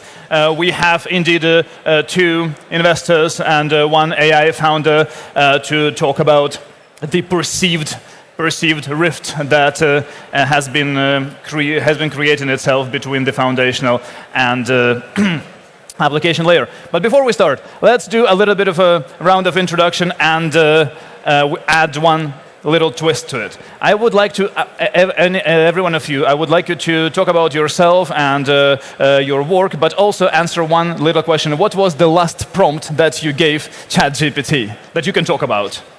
Julia. I get started. So, hi everyone, I'm thrilled to be here, so thanks Andrew for having us. My name is Julia Andre, I'm a partner at Index Venture. We're a global venture fund, but we have deep European roots. We've been around for 30 years, and our team is now based both in Europe and in the US. So we invest from very early stage to IPO stage, actually. And you know, along the years, we've had the chance to work with companies such as Revolut, Wiz, Figma, and Scale, and a lot of others. Right. We've just recently raised $2.3 billion, which is our latest venture fundraising, and we're very keen to back the next wave of entrepreneurs in AI, but also across the stack from B2B to fintech to consumer companies. So I know you want to talk about the prompt, and I'll get there. So I've been 6 years at Index, and in the past 2 years or in the past 18 months, I've really been an active user of ChatGPT. I use it day in, day out for all of my writing forms and emails and briefs. So when you asked, I looked at what it was, and I use it for all of my LinkedIn posts. So if you look at my latest LinkedIn post on Monday, that was definitely ChatGPT generated. Okay, that's something good to know. Thank you. Chase? Yeah, my name is Chase Lockmiller. I'm the co-founder and CEO of Crusoe. Crusoe, for those unfamiliar, it's an AI infrastructure business. So we take this very energy-first approach to building and powering a lot of this digital transformation that's taking place with AI. And so we have two core products. One is actually we offer large-scale data centers for large clusters of GPUs. And the shift in data center design has been, really dramatic in terms of what's needed to power these very energy-dense workloads. So historically, like 20 years ago, a single data center rack might have been 2 kilowatts. Today, with the next generation Blackwell chips coming out from NVIDIA, we're architecting around a 120 kilowatt rack. So putting that in perspective, that's about 120 homes worth of power in a single data center rack. We have a number of large projects. We're building a 206 megawatt data center, so that's about 300,000 homes worth of power. So really, really large scale, energy projects.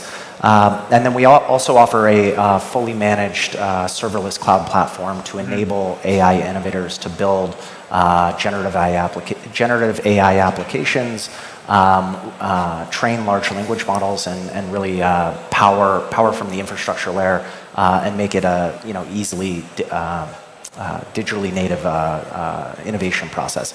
So to your question around what was my last ChatGPT prompt. I have young kids, so I have a 5-year-old, a 3-year-old, and a 6-week-old. Oh my God! Congratulations. Thank you. But before I left, I think kind of a fun thing to do is actually to use it to create new stories. So I recently did a story that was for my 5-year-old and 3-year-old that was about a pirate discovering a spaceship. They're into eclectic things, so you can really sort of create these unique stories, and they're actually quite good. So children's book author ChatGPT. Perfect. and I remember that Crusoe started from this neat idea of data centers in containers that you brought to gas sites, right? To use the flared gas so that it doesn't get wasted, but you can power those data centers. Yeah, so I think we have this philosophy that Sam and John spent a lot of time actually talking about energy and AI. I don't think it's any secret that AI just requires a tremendous amount of power. So Crusoe is very focused on trying to responsibly and sustainably source that energy to power AI. So our philosophy is really, instead of trying to build data centers in traditional data center markets, we actually build data centers in areas that have low cost, clean, and abundant energy, so we can drive down both the cost as well as the environmental impact of AI. We've expanded from just capturing waste methane to building data centers on site with large-scale renewable energy in markets like West Texas. We're building big clusters in Iceland, for instance, here in Europe, where you have an abundant amount of low-cost geothermal and hydropower, where you can very cleanly power these large language model processes. Yeah, and it already heats most of the houses in Iceland as well. So now there's enough for a data center. Yeah. Nice. Luca, your turn.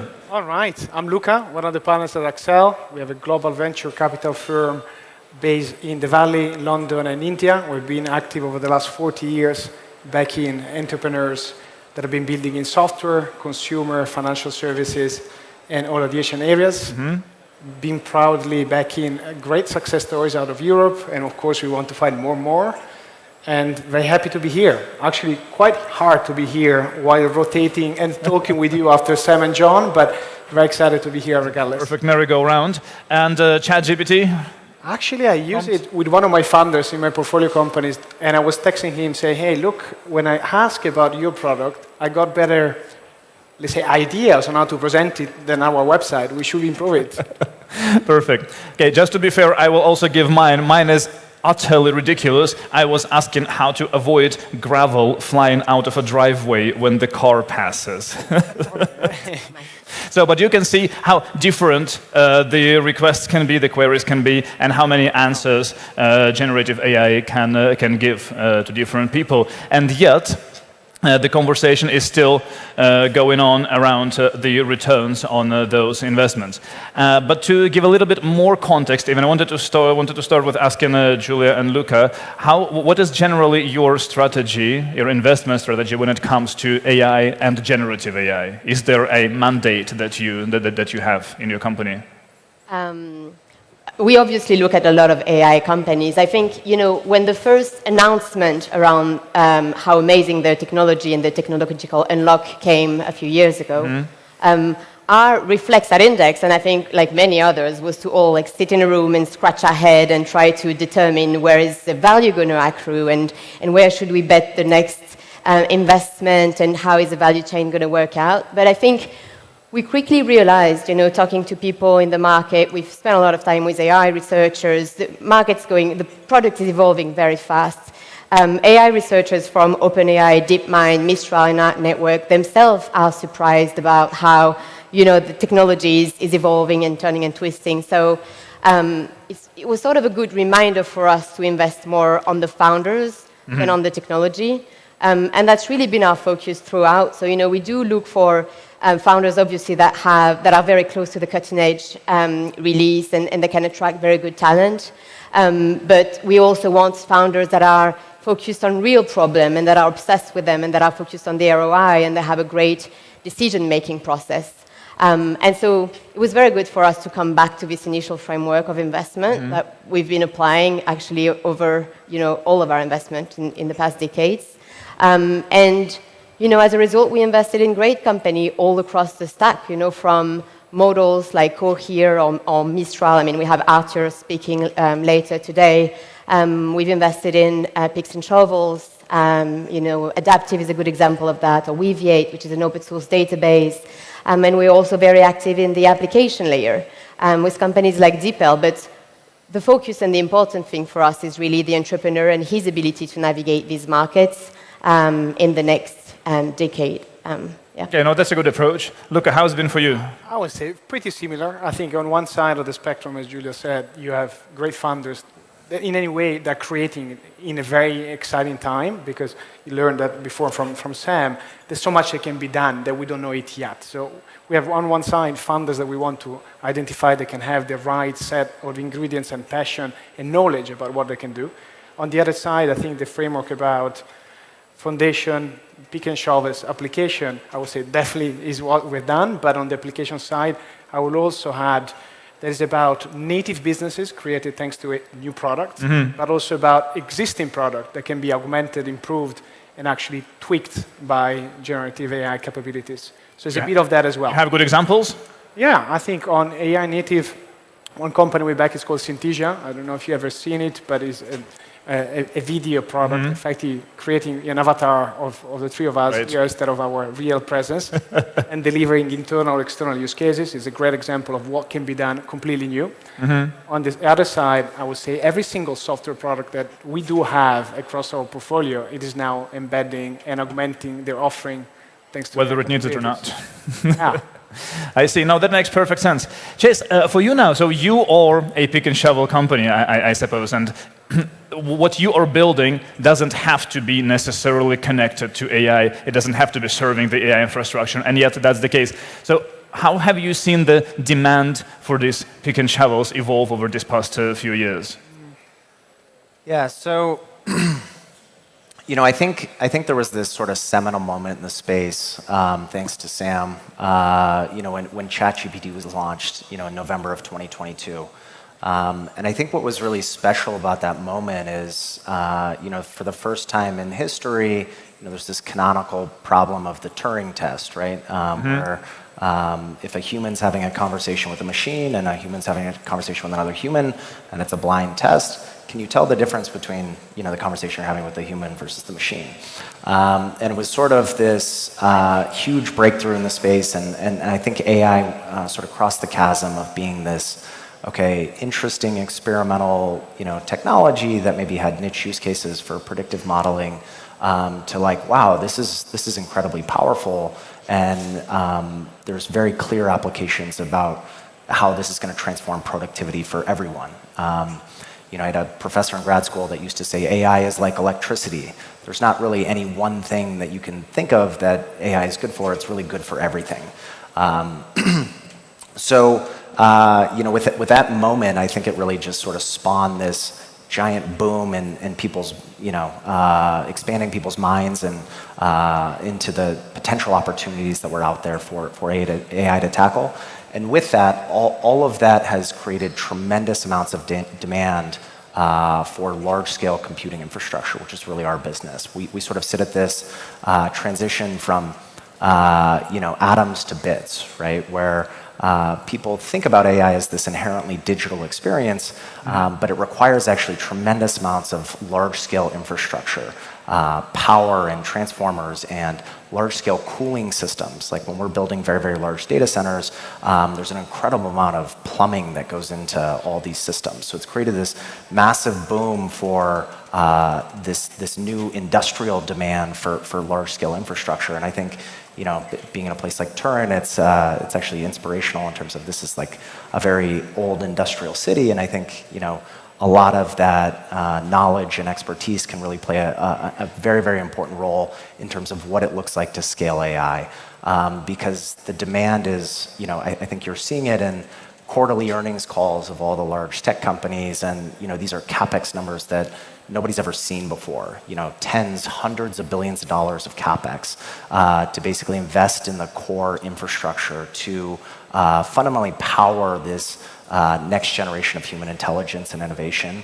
So it's a really, really exciting moment to be in infrastructure, and there's massive shortages of power, and we have to think through a lot of strategic elements in terms of how do we enable all of that innovation without accelerating a climate crisis. And that's really what... But then in short, do you actually believe that we can satisfy the power needs of generative AI in the long term with this sustainable energy? I do, and I think AI has one unique aspect to it, which is that compared to traditional web applications, it's far more tolerant of latency to get to the data center. So if you think about large data center hubs like Northern Virginia, everybody sort of had to be co-load there because that's where the internet was happening.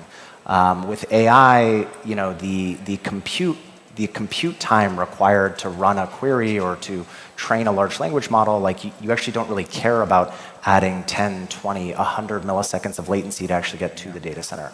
So this enables all sorts of new landscapes to actually develop data center infrastructure and co-locate it in areas that have low cost, clean, and abundant energy, such as Iceland. But then, low cost as it may be, it is still tens of millions and, as we saw in forecast, trillions of dollars and euros to be invested in the infrastructure in the coming years. And that brings us to the big topic of the conversation. Do you actually think it is a problem right now? Is there actually this rift or chasm, as the MC put it, between the investment being done in the foundations and the end customer value on the application level? Is it actually there, and do you consider it an issue?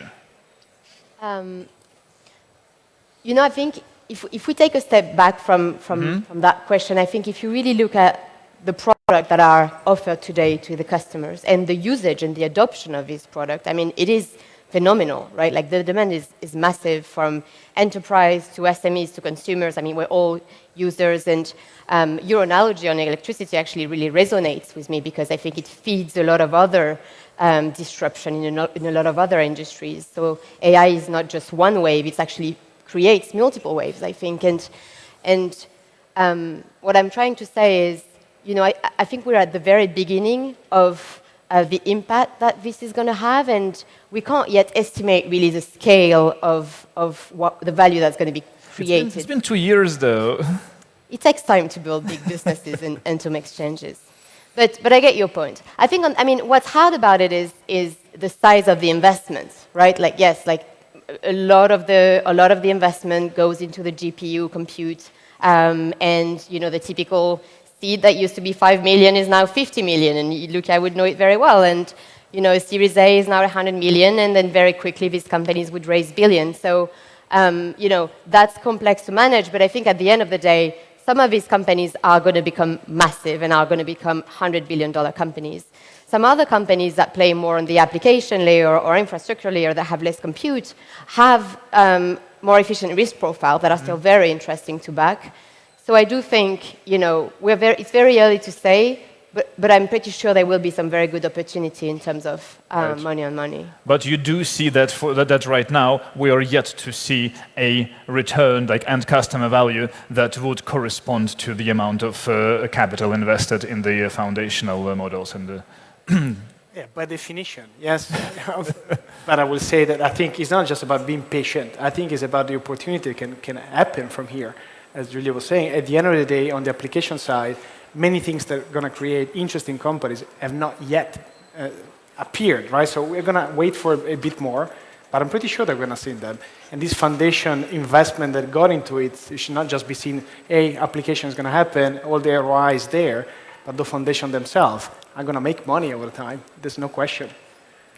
I'm terribly sorry. Yeah, go on. No, I was going to say, I think there is a large upfront investment being made in this technology, but it depends on how you amortize that investment, right? Because I think people are seeing massive gains in productivity. I mean, the CEO of Walmart, Doug McMillon, in his most recent earnings call, was talking about how they had seen massive gains from deploying AI fairly broadly, throughout Walmart, both in terms of computer vision for managing stores and employees, as well as writing documents, things that would take 10,000 hours are now taking a few hours of interacting with an LLM and producing really valuable content. So I do think that people are seeing these gains today, and it's going to amortize over a long period of time because it is sort of this technological platform of the future.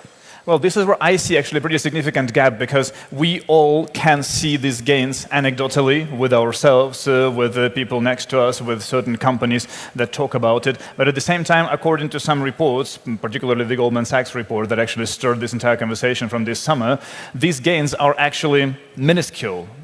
In a way, compared to the to the amounts of money invested in the foundational level, and to get back to your point, saying that we are going to see so much great stuff coming out of it in the coming years reminds me of blockchain a tiny little bit, But I think let's use a bit more the example of Walmart, right? How much is it the ROI, right? How can you value that? I think it's about maybe human time that has been saved, but it's also about efficiency being created. It's about additional, let's say, new products or new features that have been able to do because they didn't have to do something else. So it all depends on also how you want to evaluate it.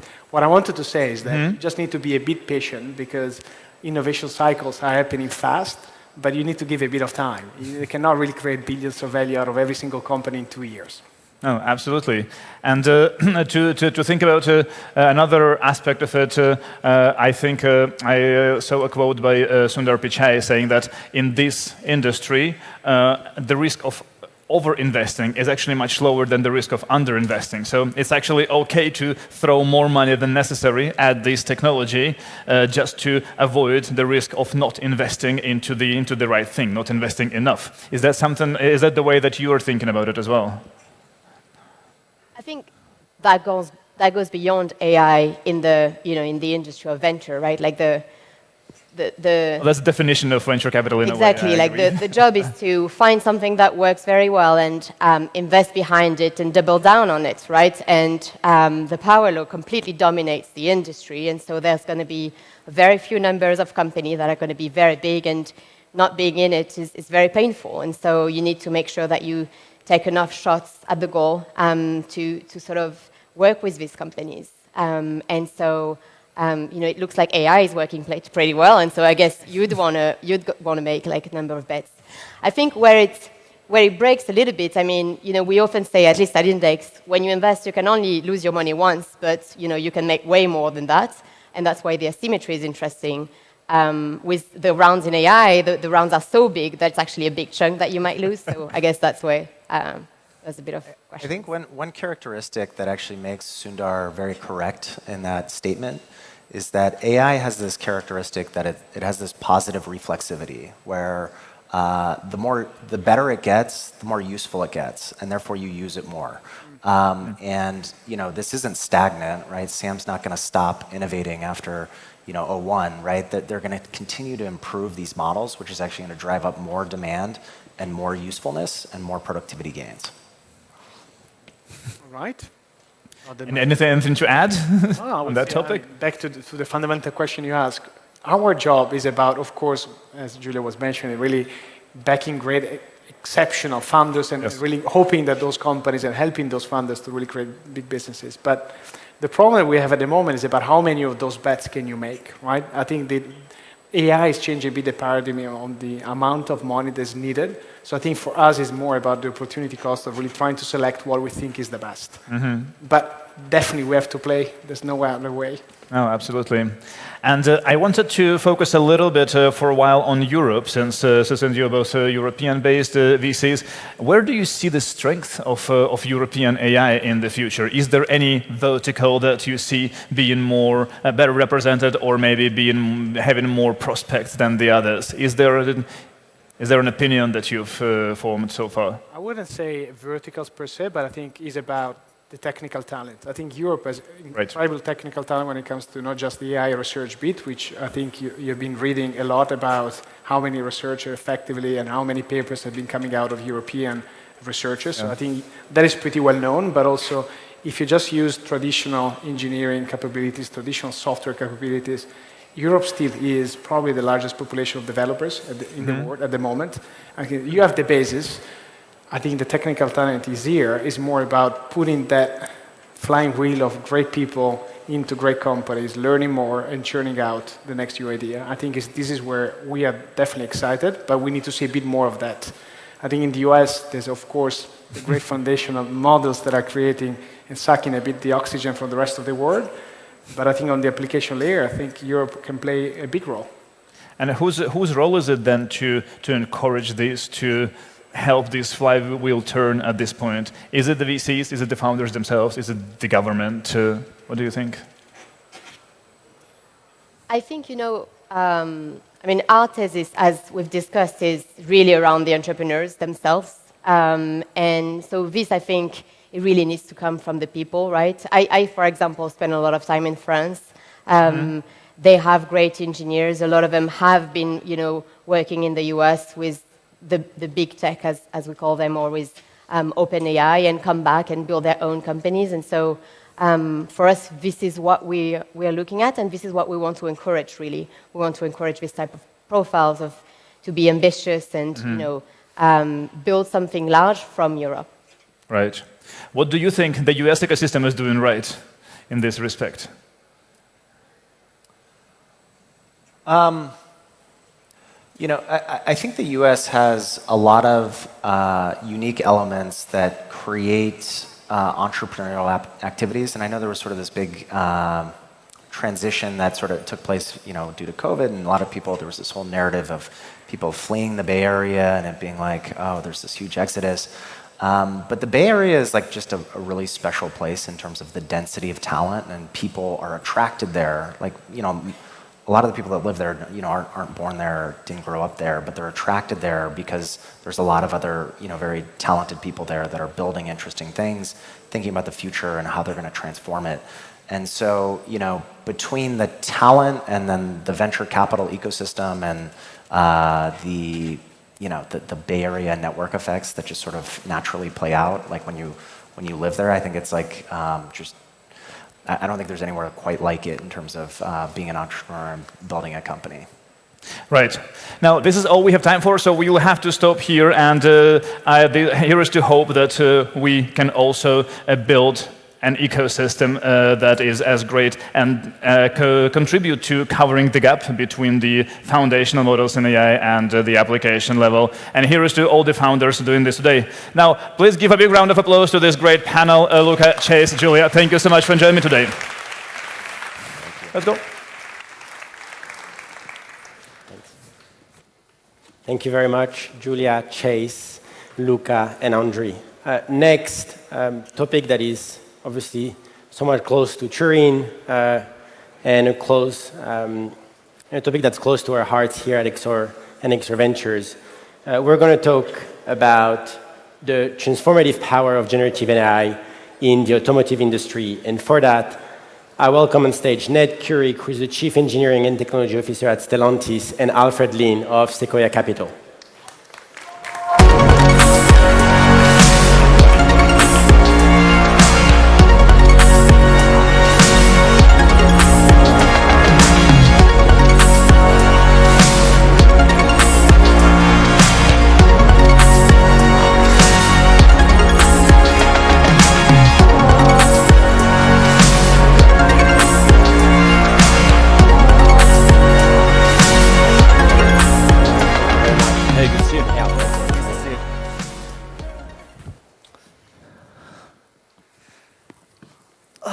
Well, Ned, thank you for letting me interview you and letting me come to this beautiful city of Turin, where Fiat was founded in 1899, I believe, and then bought Chrysler and then sort of expanded with Dodge, and now you have 14 brands underneath you that you're working with across the Stellantis. So, how do you think about giving 14 brands, 14 different customer touch points?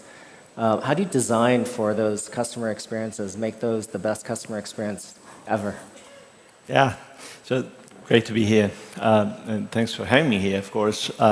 Super hard. It's not easy to have this sort of iconic 14 brands, and you have designers and you have customers. They want to be special. They want to have a special type of experiences, and then on the back end, you're trying to create a scale, because if you try to customize everything for 14 brands, it becomes very hard, very expensive. Integration is expensive. So I try to find a balance for the brands.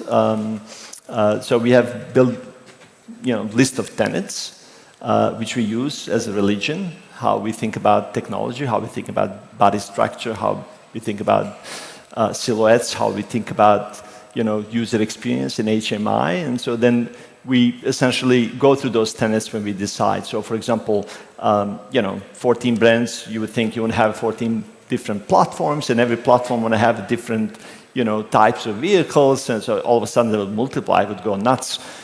So we have on a vehicle platform, we said, well, we're going to design and build 5 vehicle platform for all 14 brands, and so each brand can decide to use different vehicle platform to then build a top hat on top of it.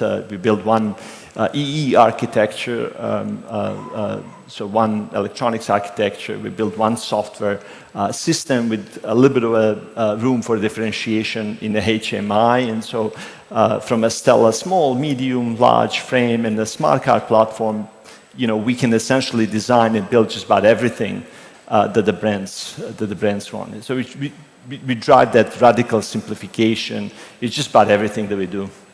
When you talk about radical simplification, how do you do that when you're building something for Maserati and doing one for Jeep? Those two look like completely different cars.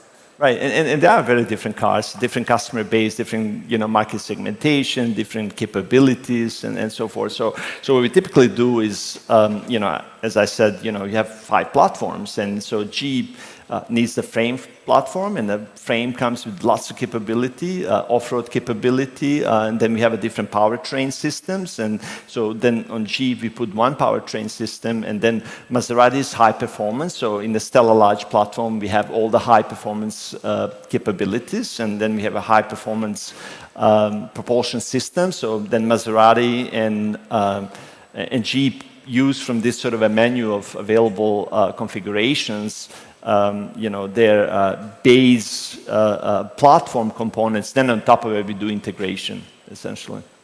And how are you, since we're here, the topic is about AI, how are you using AI to radically simplify design, radically simplify engineering, radically simplify all the work that you do to develop new technologies at Stellantis? Yeah, so AI is super interesting.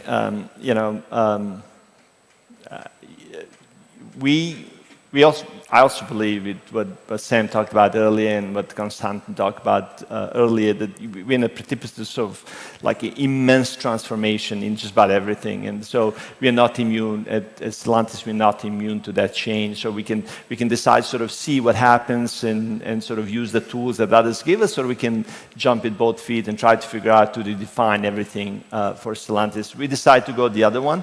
On that sort of go big on AI. And so today, for example, we have 130 active AI projects at Stellantis. And they're very, the way I think about, how to use AI is 3 different buckets. One is like a low-hanging fruit, process optimization, customer support, like customer touch points, all the things they can use AI to simply solve, like a labor shortage issue or precision in answering on those sort of things. So for example, in South America, we use WhatsApp for customer support. So how do I do this? They send it to our chat bot, which is smart one, and it says, okay, if you want to change the tire on Jeep, that's how you do it. If you want to configure garage opener on this car, this is how you do it. I mean, it's really, really sophisticated, and you can have a chat with the bot. So that's a simple, like a low-hanging fruit. Then I have like a more complex sort of scenario. So for example, we use AI in computer fluid dynamics. So what used to take us days to simulate certain geometry changes when we designed the vehicle in the top head, now takes minutes. Because we had enough data so we can train the models. So if I'm changing the mirror, or I'm changing a different geometry, I can just run against that model. I can get 98, 99% accuracy. So I don't have to run like a 3-day simulation. Same thing on the material sciences. I do the same thing. I simulate now the structures, the body structures, in a completely different way. It takes me 3-4 minutes to simulate different changes in the body structure, what it used to take a week, for example. So those are sort of these Sam mentioned design. We've been doing design since day one of generative AI. Like 12 months ago, we brought the tools internally to essentially augment how designers design vehicles, how to design certain parts and things like that. It's been revolutionary for our designers. But I see that as sort of not very hard problem to solve. You use sort of a co-pilotish type of thing, augmenting the human work. And then I have a bucket of opportunities which are fundamental in a way that we would build and change the way we design and build vehicles. And those are super, super hard. For example, building a new foundation models for science and blending all the history that we have in that. And that would be our model, which would then allow us to build, a vehicle in a completely different way, and all the components in a completely different way. So we have sort of in all of these 3 buckets projects that we have funded and we actively supporting and working on. Are there any requests for founders here for a company that you wish you could use a tool of that you don't have out there? I just do more of it. I mean, there's a lot of great tools. What we have done inside Stellantis, if you think about why the big companies are not successful in adapting or changing and going faster, is because we're really, really slow, and we have all these constraints, the security and people processes and all these sort of challenges. And so what we've done at Stellantis is like, sure, we have a bunch of things that you can use, but bring the tools from outside, because we surely have no idea how quickly this is evolving. So I'm encouraging anyone to just bring the tools. And Sam was right. It's like, I have no idea what's going to happen next. But I do know that we should focus on these 3 buckets. So anyone working here on AI should be thinking about, these three buckets: low-hanging fruit, medium, hard problems to solve, like a augmentation type of work, and then like a revolutionary, like a step change in a way we build and design, mobility devices. So your step one is about process improvement and efficiency. Step two is a form of process efficiency in terms of taking simulations and making them faster, which allows you to design more and do more. And step three seems like real foundational things that are going to change about the car. What do you think, fast forward a decade with all three of these initiatives fully funded, what do you think the transformative power of AI will be on Stellantis and the development of technology across the platform? Yeah, I think these sort of low-hanging fruits and a step two, they're going to be there. So, for example, we talk about in-cabin experience. We're already working. We're going to launch in 2025 this sort of immersive in-cabin experience, which is a voice first. It's very simplified. And very delightful from a customer perspective. Today the people hate to use voice because it simply doesn't work. Well, what we're building right now, it works and works wonderfully well. And so I can't wait for the customers to actually have it in their hands. So these things will be solved. But I think if I can think about one thing that would help me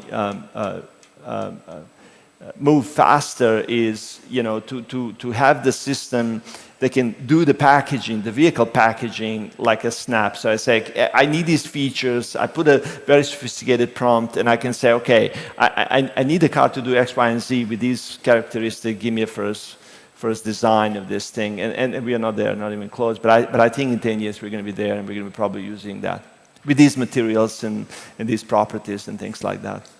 How are you reimagining the in-car experience for the consumer with AI now? Yeah, I mean, great ChatGPT. Yeah, I think it's going to be much better than that. Anything that we imagine today with the ChatGPT. I mean, it's going to be far more immersive, far more intelligent. Even what we're launching is, order of magnitude different from what we have today. So car companies have done a really poor job building that sort of a cabin HMI. It was more like this car company did this, and I want to do that, and I really don't know if customers use it or not, but this is what's happening, so I want to have that feature.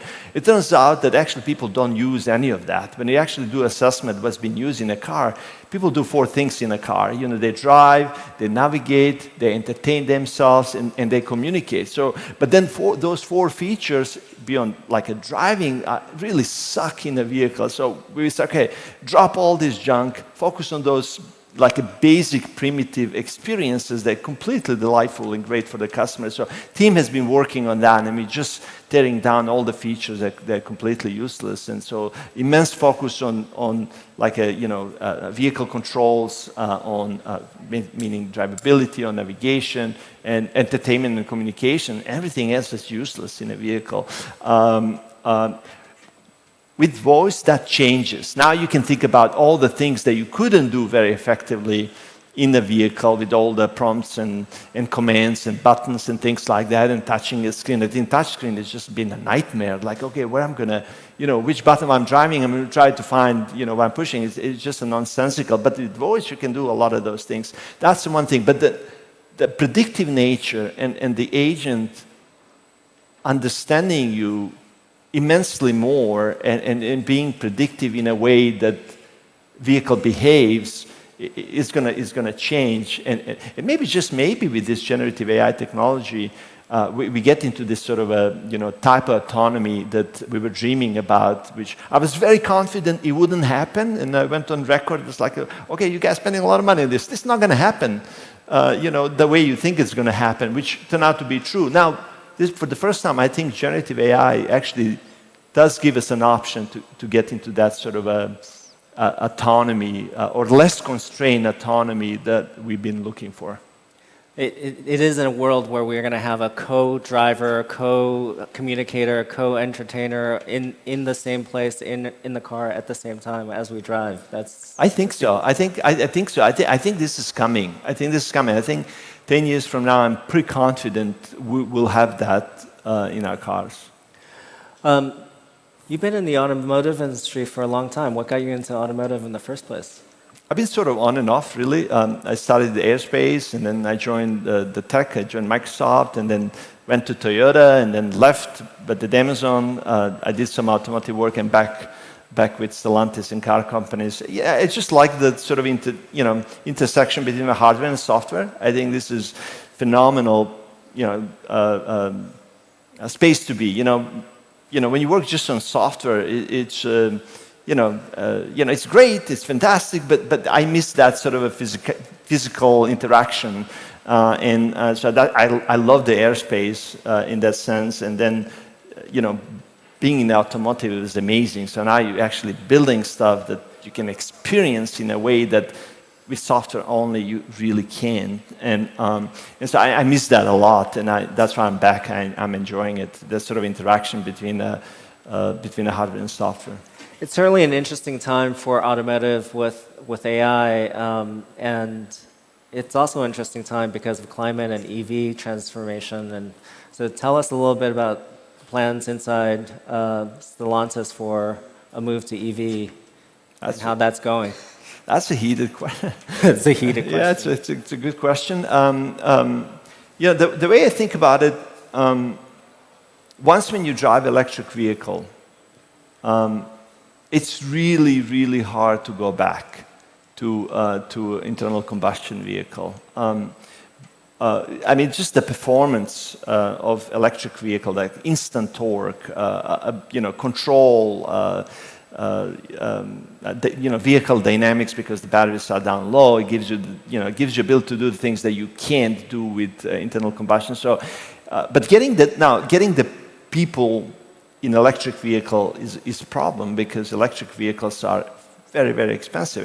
It's just like who's got money now to, like all the people who had the money to buy electric vehicles, they bought electric vehicles, and now we're into this sort of a mainstream, the electric vehicle. If I have option, I have a Peugeot, 3008, which is electric, and I have Peugeot, 3008, which is PHEV. Well, most of the people are going to choose, PHEV or plug-in hybrid or mild hybrid systems because it's significantly less expensive. So what we have to do is lower the price of electric vehicles and be at the parity with the internal combustion systems. And so over period of time here, and I don't know if it's 5 years or 8 years, we have to get there or sooner.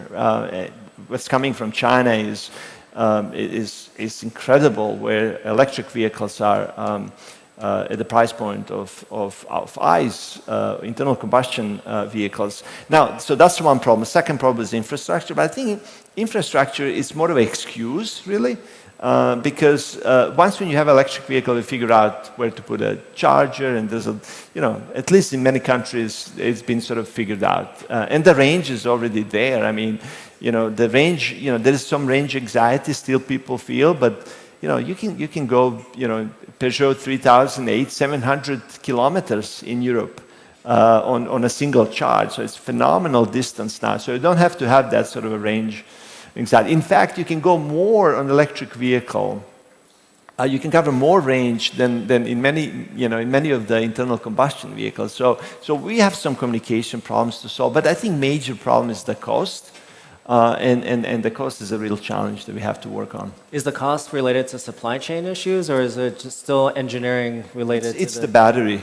It's the battery. The batteries are very expensive. They're still very expensive. All the prices are coming down, but still quite expensive. The other components are on par with the internal combustion vehicles. So last question.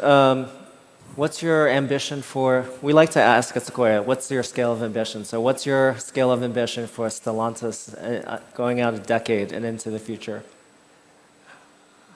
I think we're going to see a lot of changes in the automotive industry. I hope, and I'm, my ambition is to be top 3, to sort of be there, stay there, and there will be maybe 5, 6 companies, 10 years from now, they're going to, that's going to meet customer needs and demands, and we definitely want to be there on the podium with a couple other companies, and I'm pretty confident given given the brands, the history, the sort of customers that absolutely love our cars, from Jeep to Alfa to Maserati, Peugeot, Dodge, Ram. I mean, we have such iconic brands, and now we have really good technology.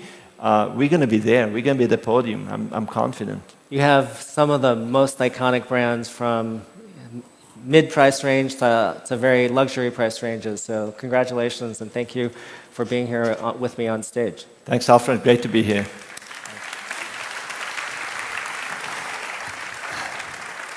Thank you, Alfred. Thank you, Ned. Great. Next, we're going to talk. We've talked about the pick and shovels moments ago. We've talked about how it applies to one specific industry that's close to our hearts here. Next, we're going to talk about the application layer. I'm pleased to welcome on stage Antoine Marou from Lightspeed, Sandeep Bakshi from Prosus Ventures, and Francesco from Nebuli.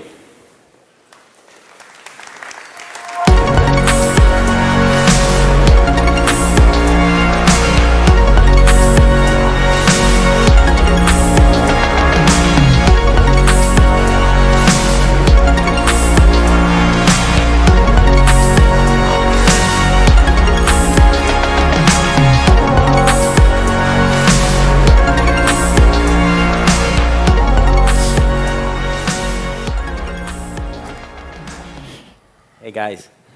Hello, hello. Glad to be here. Thank you for making the trip. I've known some of you for, the stage turned. I've known some of you for a while. Francesco, we're investors in your company. Sandeep, we're share a board, at least our firms share a board together, and I've only heard great things. And Antoine, we've met recently, but you've led some of the most iconic AI round in Europe. So thank you very much for taking the stage. Maybe we start with a quick introduction. Very rapidly, I'm Michael. I'm a partner at Exer Ventures. Antoine, partner at Lightspeed, early stage focus primarily, and spending a lot of time across data and machine learning. Sandeep, I look after European ventures for Prosus. We're one of the largest technology investors in the world and the largest listed tech company in Europe.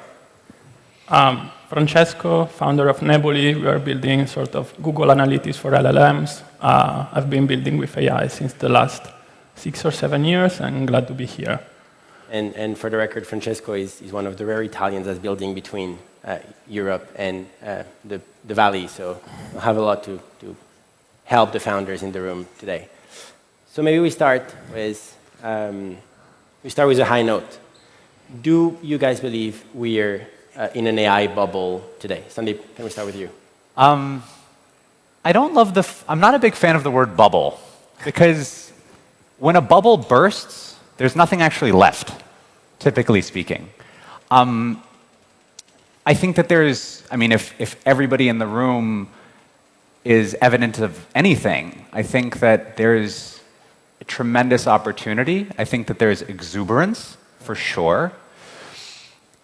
And founders and investors need to tread somewhat cautiously. I think if I look about the market from 2021, when we were at 0% interest rates and the public markets were at, trading at extremely frothy multiples, and we compare that with today, where we're at higher than 0% interest rates, depending on what the Fed decides to do, and multiples are trading a little more reasonably, there's a lot of capital going in. That being said, I'm optimistic there are going to be generational companies. If I listen to Konstantin from Sequoia, if I listen to Sam talking about the right-hand side where there's so much opportunity in the application layer, I think perhaps there is excess exuberance, especially because strategic investors can give cloud credits that will pass off as capital and for valuations, but I'm optimistic. Great. Antoine? I think that back to the definition of a bubble, oftentimes it's tied to financial flows, and in this wave of AI where there's a lot of capital intensity to train the models, it's hard to make a distinction between what that capital is put to use for. And the way I frame it for folks that aren't necessarily in the financial bubbles that we are, or at least financial circles that we are, is that when investing in AI and thinking about investing in infrastructure AI, so for example, foundation models, The lower bound is how much capital do founders need to execute on their vision to build a competitive state-of-the-art model, which already frames the capital needed at a very high bar relative to what we usually see at early stage. And then the upper bound of what that investment can be is pretty much driven by the financial creativity of the investors. And what I mean by this is that when thinking about LLMs and the opportunity of moving bips of GDP growth because of automating parts of white-collar work, there's a lot of belief and confidence in the ability to convert that technology into very useful tools for the industry. And so I'll turn that to Francesco. How do you feel that exuberance and the fact that some people don't always understand what you guys are spending the money for on the builder side? I do think that, like, on the valuation side, some valuations can be sort of overpriced, both in the private and public sector. I don't think that technology side we have a bubble. I just think that as a community, we are not patient. If you look at the other technology wave, like the telco industry, for example, I think it's very interesting. Like in the 90s, like the capex of like telco companies was increasing a lot until the 2000s. So it took like 10 years before seeing some kind of ROI on the investment. Autonomous driving, like the first demo was like in 2014, and now in San Francisco you can actually be in some autonomous driving cars, and autonomous driving cars will be a critical infrastructure of the future, but it took 10 years. Same goes for like the internet wave. Like it took Salesforce like 4 to 5 years to get to 5 million in revenue after 1998. And like it took like 10 years before seeing Uber and so on and so forth. So now it's just like, it has been 2 years since the ChatGPT moment. So we are not in a bubble. We are just not patient, I think. And so by patience, do you mean on the venture capital side, people are just pouring money into the system, trying not to miss anything? Yeah.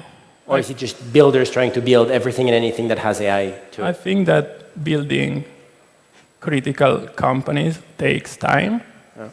And so like having super high valuation now is kind of a self-fulfilling bubble that we are kind of creating. Because like we need to respect that it takes time to technology to build great companies. And so that's a question for you, Antoine. In that case, do you think VCs need to play the game on the field? Do you think we to not miss the next generational companies, you have to go out there and play that game and fall into the kind of exuberance? So I think a bunch of venture funds have had that soul-searching moment and conversation internally of how do we play that game. And I believe that part of the conversation at the end of the day is, do we want to be in business with founders or not? And then the definition of the valuation and whether that fits within a framework that the fund is comfortable with is something that is almost secondary in the sense that, yes, you have this piece about patience and how much time does the capital afford you until the valuation reality catches up on you. But I think that for the funds that are today sitting on the sidelines, choosing to not invest into, for example, infrastructure company in AI, it's probably not easy and a bit unsettling to see things develop, see companies fetch large private valuations, which, as you say, might be overblown relative to their current growth pace. But that being said, I'd say that even for folks that are a bit scared of the AI bubble, there's a lot of investments to be had on the application layer with great founders that are building great products. And then the question is just, we talked behind the scenes about the differentiation, which we might touch on later. But that's, I think, a big point of concern is, do you want to be in business with great founders that will figure it out? Yes or no? So in that case, is valuation a mental trap? When you meet an extraordinary founder that you think could be changing the world or changing an industry, is valuation a mental trap? Oh, there's definitely a lot of survivorship bias. So it's easy to point to companies, the likes of Uber or others that took a lot of time, but also took a bunch of capital to grow into the businesses that they are today. It's a tough answer. I can't give you a definitive answer on that. Sandeep, anything to add? Look, I think at least for us, we've been making investments in the space and we're looking for founders and looking for companies, I am always somewhat reluctant, so I'm going to pick up on a word that you used. I don't think of it as a game.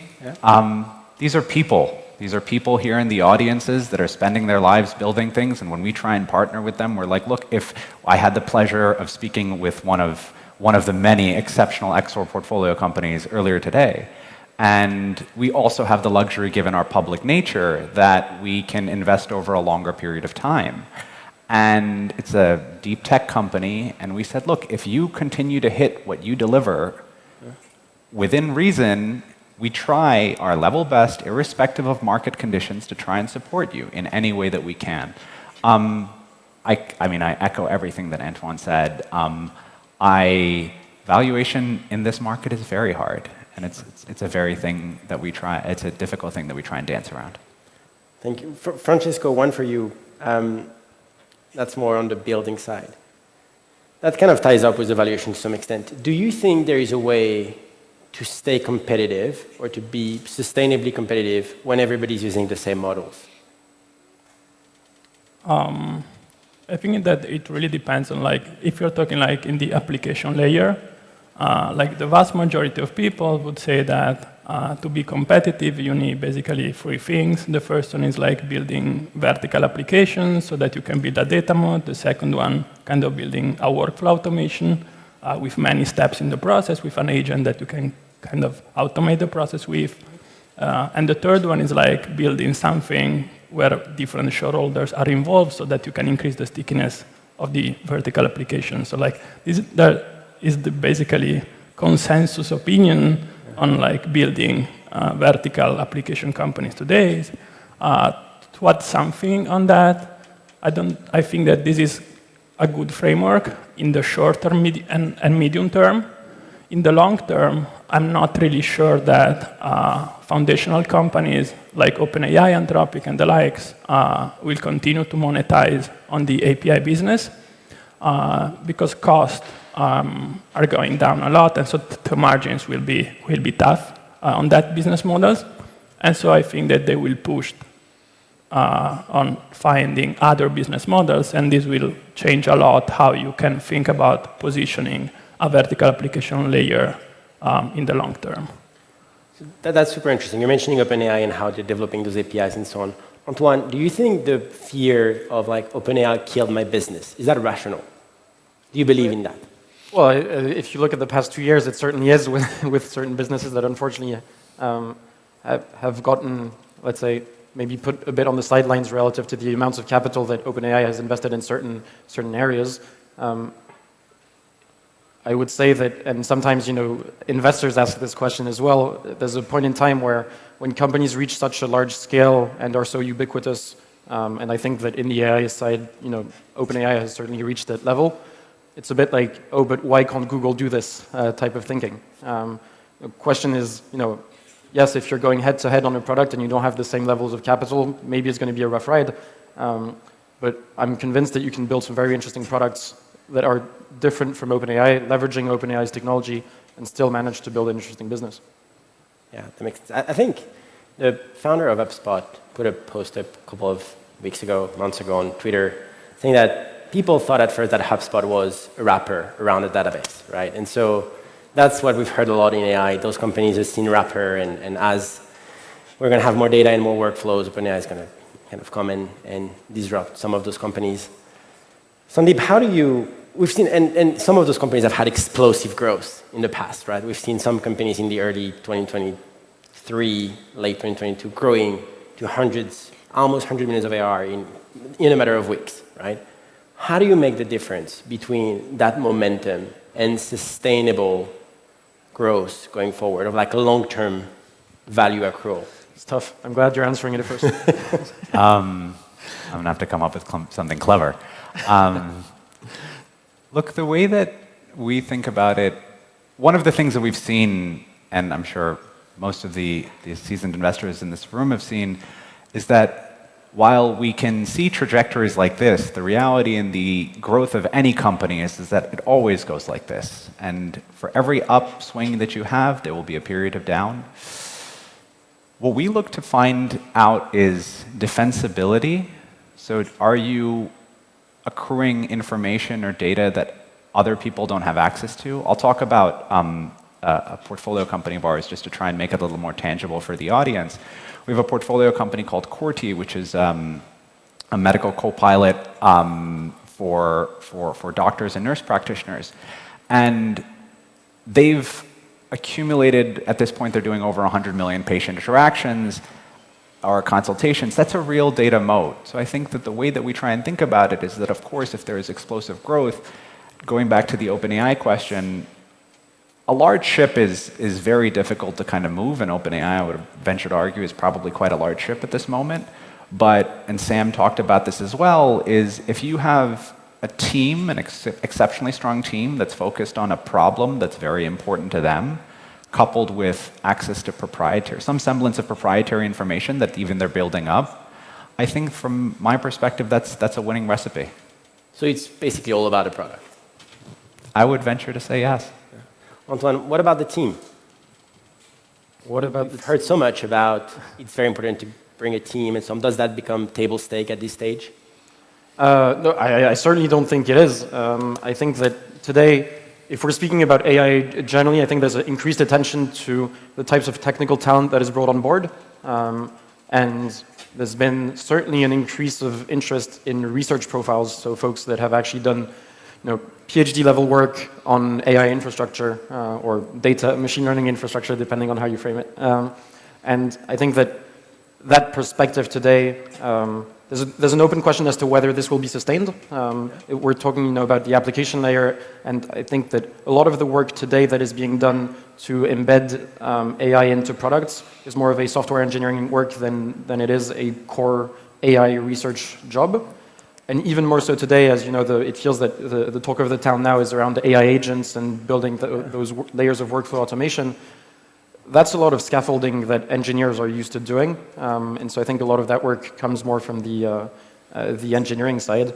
And then I'd say on the commercial side of things, one of the things that we've witnessed, which ties a bit into the question that you asked, Sandeep, is that we've never seen that many POCs with very successful large companies. And so you see decks with beautiful logos that historically would have made you instantly rush to have a conversation. And today, one of the things that's important to suss out when speaking with founders for us is to understand that on the commercial front, what does that look like and what have the founders put in place to create a real relationship with those large organizations? Because today, a lot of them are still exploring and in conversations with probably a set of 3-4 competitors. Thank you. And sorry, for the audience, this is not scripted. I've kind of sent all those guys a bunch of curveballs, and there's another one coming for you, Francesco. Do you believe you can make a difference? So we've talked about product, we've talked about team, product and UX in general and design. Do you think you can make a difference with a different pricing model or something even more technical, having a better prompt engineering? So kind of guiding the input a bit better, which guide the output better, and so intrinsically making just the UX, the user kind of life a bit easier.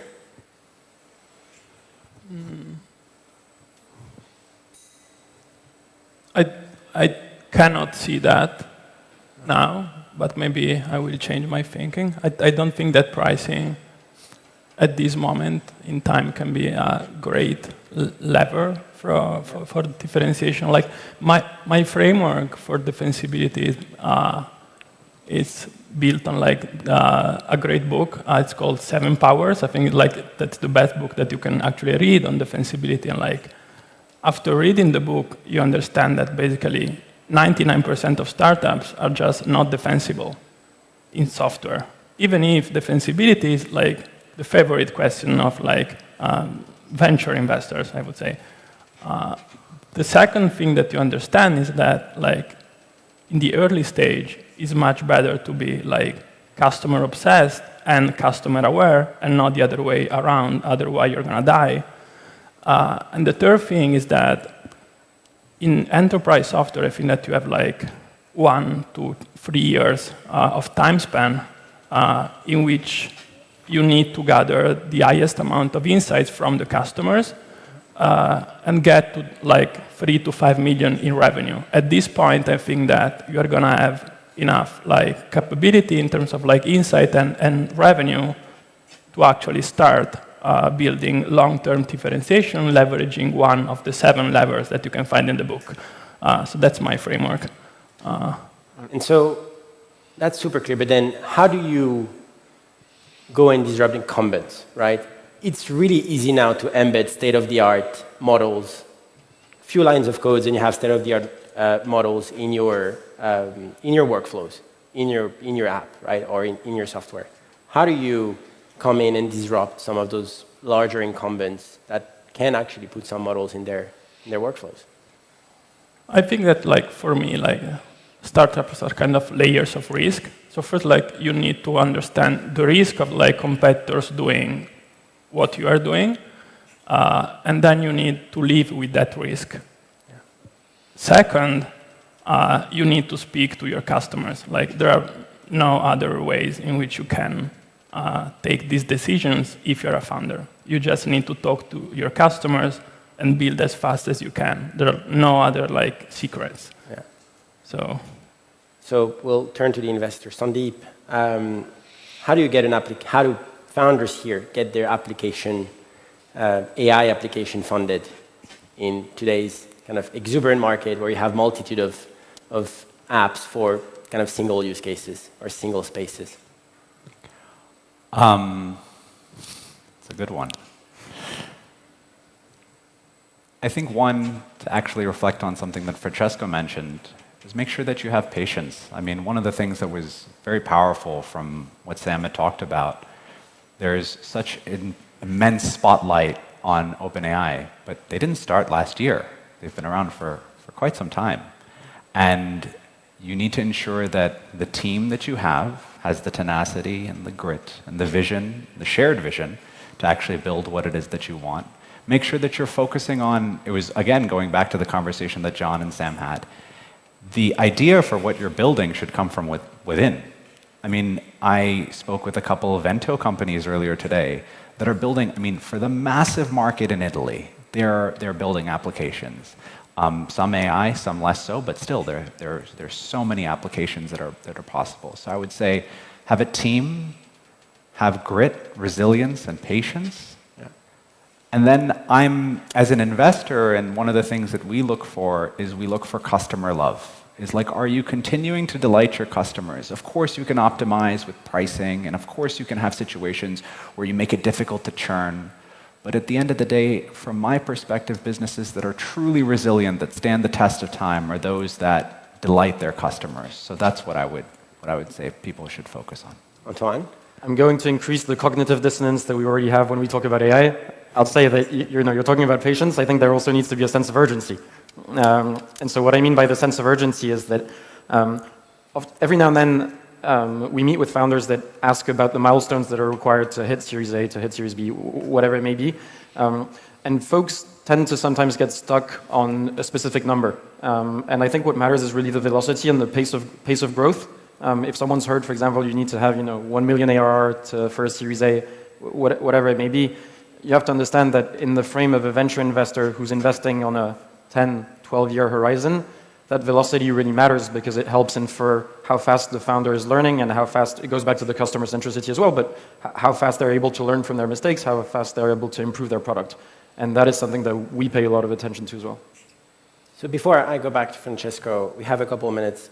Sandeep, Antoine, is there areas that you're particularly excited about? Like if you were to do a call for founders today, we have founders from Italy, obviously, but from everywhere around the world that came to see Sam and Arthur and you guys on stage. And we have a lot of VCs that are looking for the next kind of area of exuberance. What are your call to founders? What do you want to see in the next couple of months, couple of years? Antoine? I spend a lot of my time across what you could define more as infra AI, and I think that today a lot of investors are paying attention to alternatives to the transformer architecture as a way to say, hey, back to the timing question you were saying, transformer architecture didn't happen yesterday. ChatGPT moment catalyzed a lot of interest around commercializing the progress made around the transformer architecture, and so there's a bunch of smart here more on the research side teams that are thinking about what could that next step be to make up for some of the limitations of the transformer architecture. And so there's folks that are doing smart work, the likes of Cartesia AI, even Mistral also did some work on state-based models. And I always find it very exciting when you have a founder that comes to you with a clear vision as to why a technology or an approach around the way they package their products will be differentiated, and they have strong conviction around it, and then ideally you can back it up with some facts. That's something that I think gets me quite excited. Sandeep? I think for me, so I probably take a different view. For us, we're focused on vertical applications. I think there are extremely large verticals. I guess we'd consider them niches, but I mean, healthcare is not a niche. Legal is not a niche. These are massive areas that we're quite interested in seeing people focus on. The way that I think about application layer AI is software on steroids. It's basically your ability to really allow the jobs of industry professionals, of which there's probably multiple in here, to do their jobs easier, quicker, better, and allowing them to focus on things that they derive more joy from. That makes a lot of sense. Francesco, to finish, we have so many founders here today. You built, I promised that at the beginning, you built your startup between Italy at the heart of Europe and the Valley. What's your advice for people that are trying to kind of start in Europe and get the reach in the US or build across those two continents? Yeah, you know that I have very sort of pessimistic view on that point, so I wouldn't do it unless like you want to like sacrifice basically everything in your life, from friends, family, love, and everything else. There is a good line from a French journalist that says something like, if you belong to a minority, you need to be better just to earn the right to be equal. And I think it's very true. And in that case, the minority is Europe? Sorry? In that quote, the minority is European founders? It's being Italian founders in the Valley.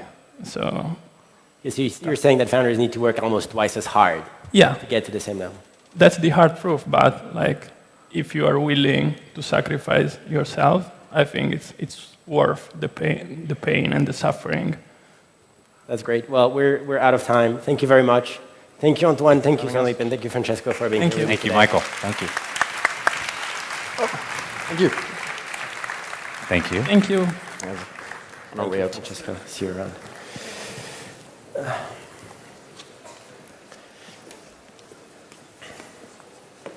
So next on stage, we have Sarah Guo coming to speak to us, all the way from San Francisco. Sarah spent a decade at Greylock before creating her own early-stage venture capital funds, specializing or purpose-built for AI-native company. So I'm very happy for Sarah to join me on stage.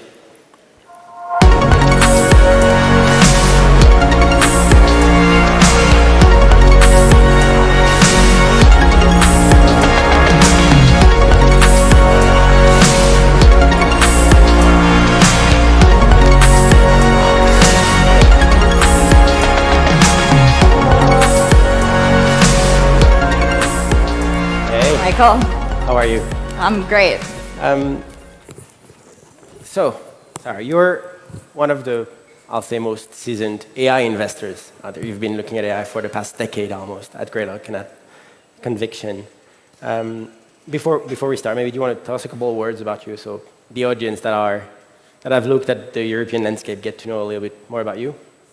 Yeah, absolutely. So as you mentioned, I spent about a decade at Greylock, a more generalist venture firm based in Silicon Valley, looking at everything from infrastructure, developer tools, security, business applications. But I got really excited, basically just out of personal interest and some friends in research about what was happening in deep learning. It wasn't a decade, but call it, 7, 8 years ago now.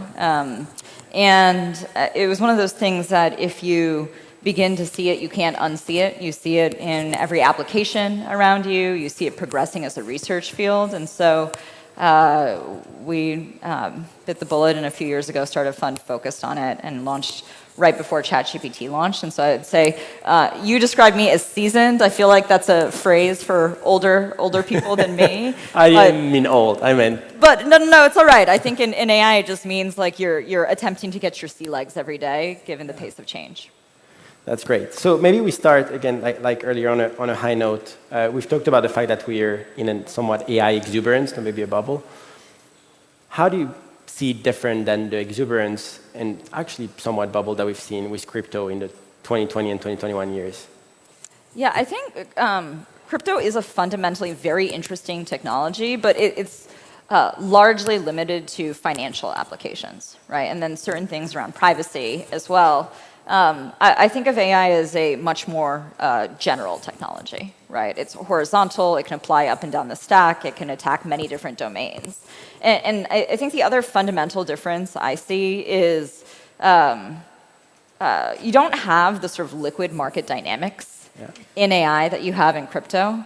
And I think that does make for a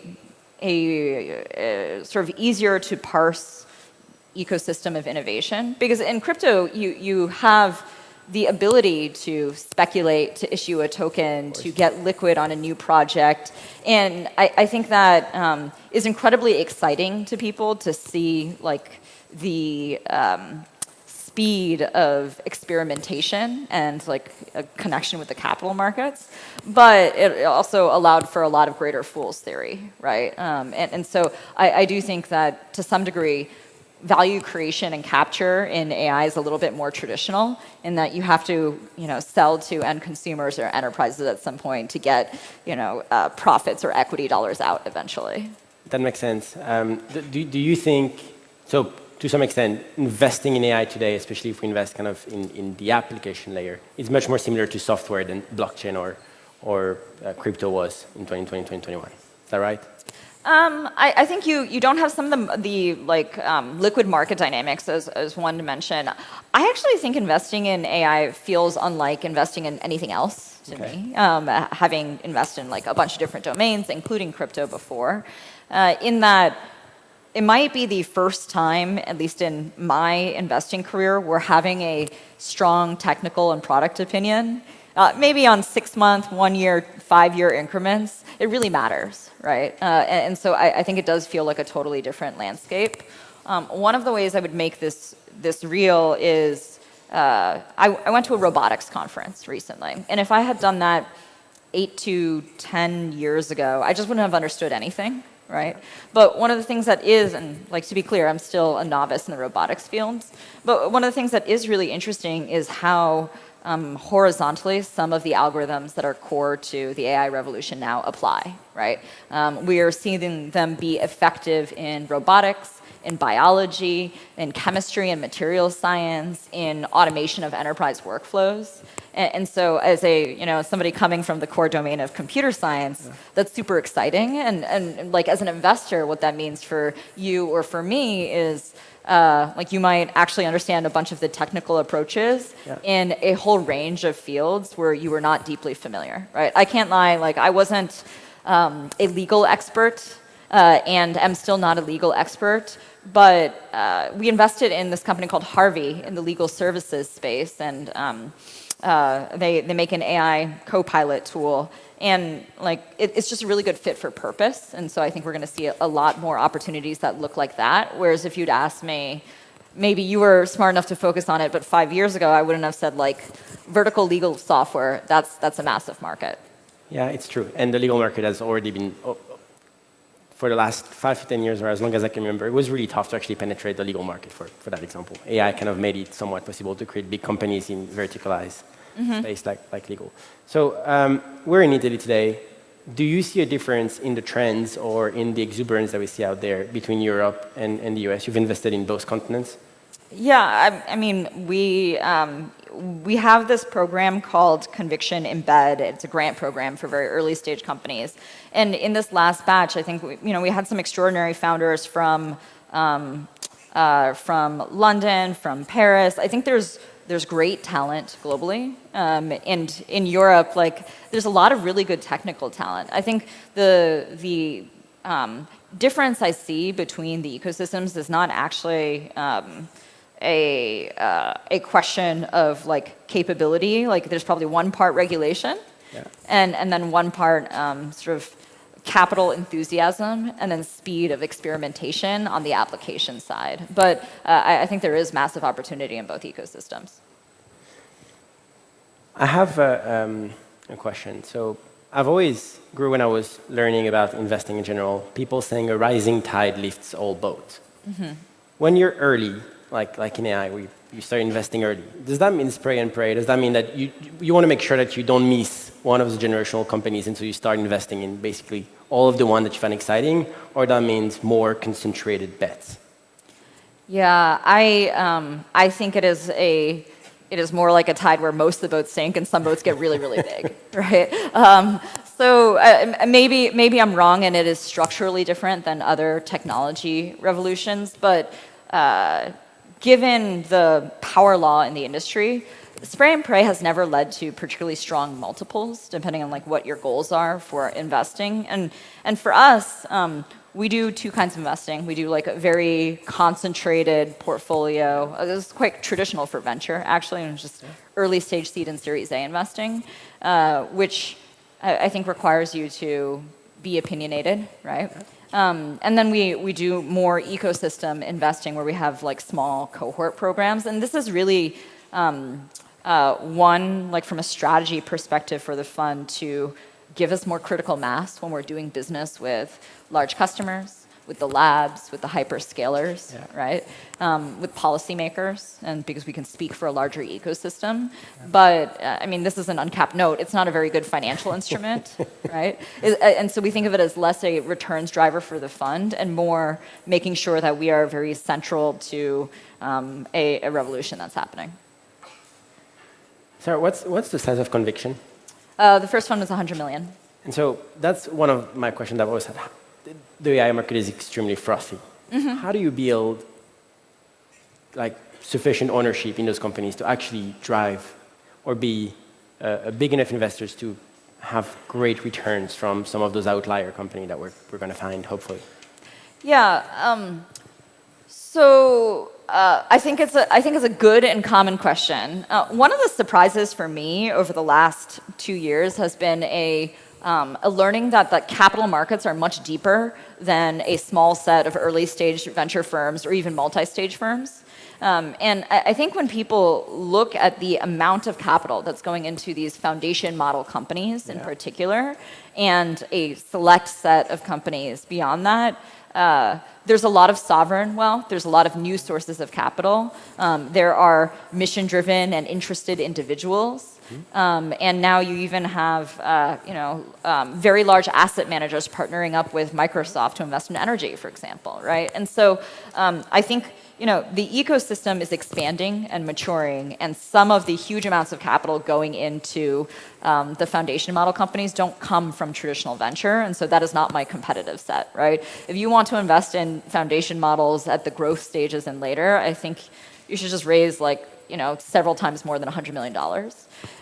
But we have an early stage structured portfolio, and that does mean taking some bets that we think are going to be very capital intensive over time. So for example, we're investors in Mistral, we're investors in Cartesia in the state space model space. You guys just talked about that on a panel.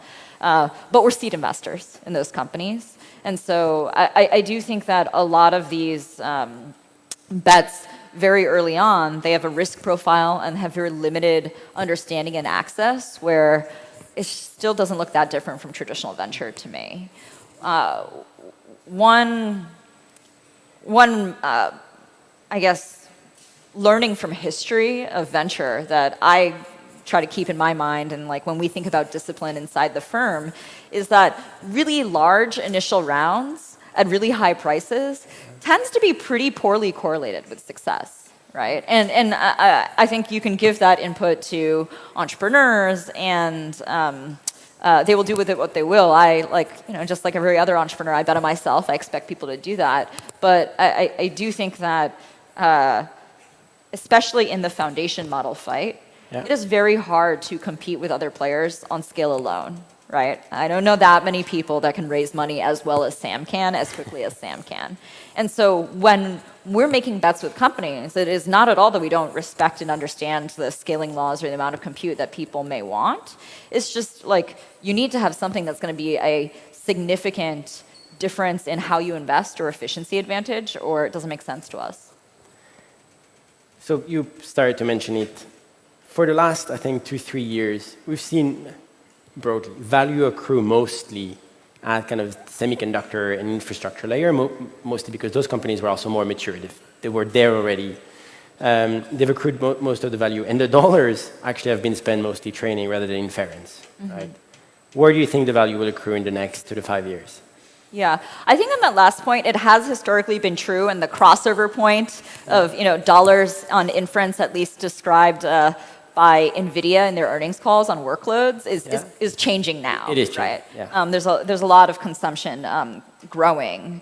There are a few different buckets here. If I think about the highest level categories, the first would just be where are there services that are the demand is elastic, right? And that seems like a super abstract concept, but we talked about Harvey. If we think about HeyGen in the video generation space, HeyGen isn't competing with Adobe or other people in video editing, right? They're competing with, Michael wants to produce a video and he hires an agency or he does it himself. Yeah. And so, like when I say the demand is elastic, right? The number one job that a young person wants to have when they grow up is to be an influencer today. We should get astronaut and lots of other things up there, right? But there's clearly massive unmet demand for things like legal services, video services, healthcare services, and so mostly we think about areas where AI can take something that people want, care from a nurse, for example, and make it 2 magnitudes cheaper. And I think that's it's a little bit of a different framing than the application layer because it's kind of a complete experience, right? And there's usually a understanding of how those economics work already. I can tell you, dollars per hour, what that was worth before, and in what parts of the world or what parts of a workflow you can't actually afford all of the work you want, right? I think software engineering is also a favorite example here, of course. Right? We would have much more and much better software if it was close to free. And so I think those are the types of markets that we were most excited about. I think the others, I do not think all value forever in the semi space or in the next gen data center space will accrue to NVIDIA, as amazing and powerful as they are. And so we'll look at that and also tools, right? So think inference platforms like Base 10 or some of the other components people need to deliver these applications. You said something that struck me. A lot of the younger generation now, when they grow up, they want to become an influencer. Do you think that space is going to be disrupted by AI? Do you think a business like OnlyFans or Instagram, for that matter, or any of those platforms, or TikTok?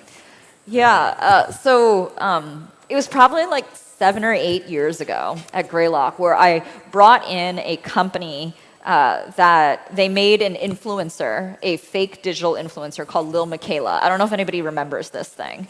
But it was inspired by artificial generated celebrities in Japan that had really big followings. That is clearly going to happen.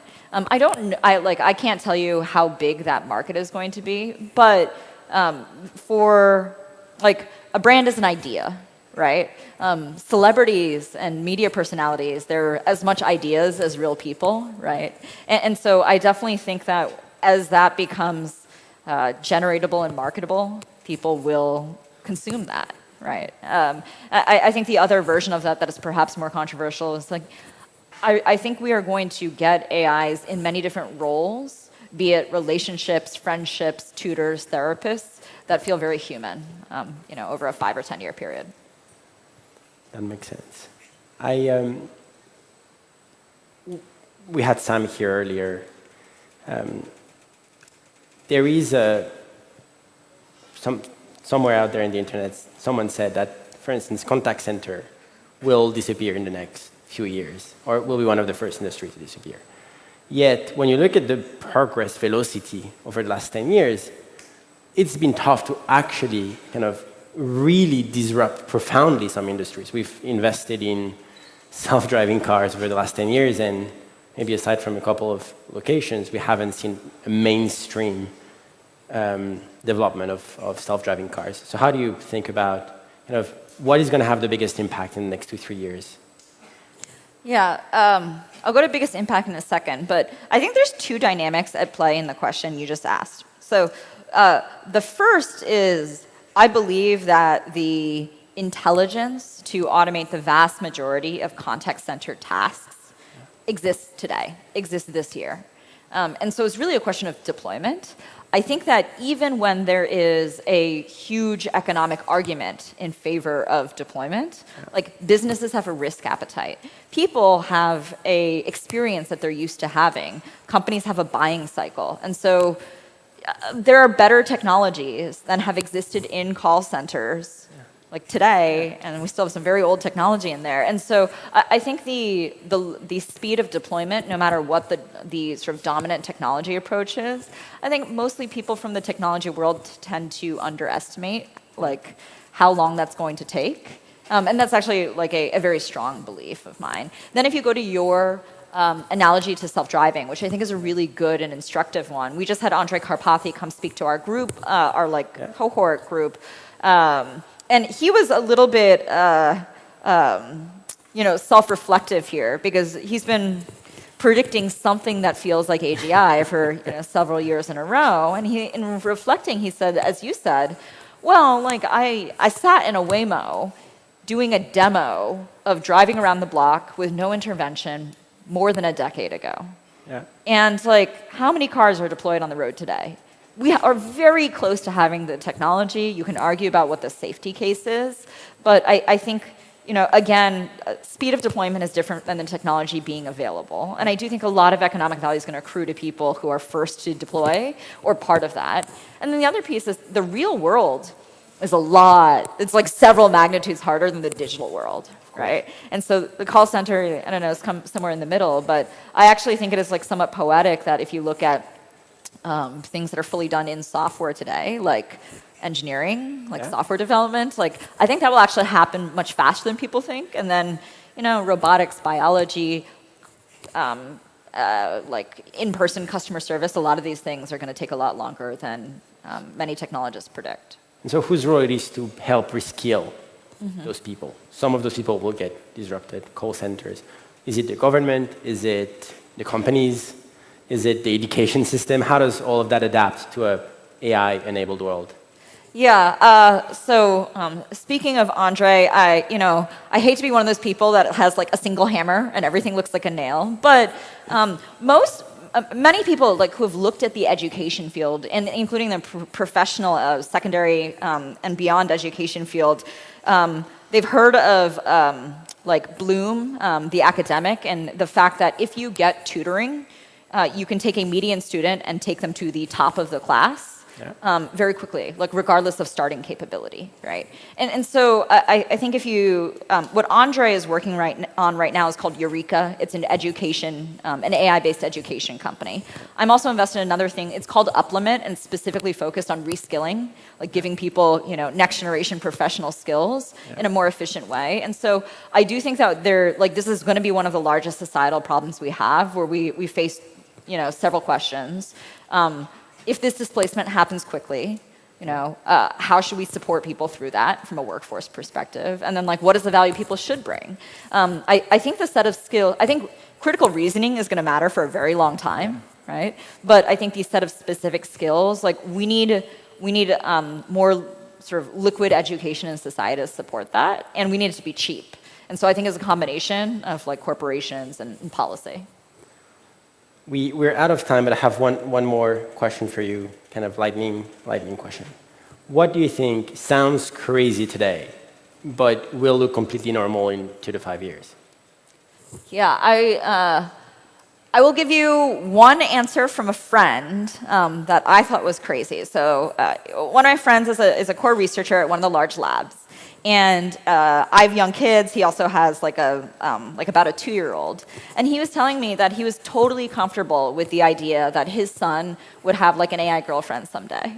Wow. And I was like, you seem like such a mainstream dude otherwise. What about grandkids, all of that? And he's like, no, I think if somebody's emotional needs are met and it makes them empowered and happy in the world, why be such a speciesist? And I'm like, I don't know how broad that point of view is, but I think it is a wild thought, and I'm always interested in what people working on the fringe in terms of seeing the capabilities believe, right? Yeah.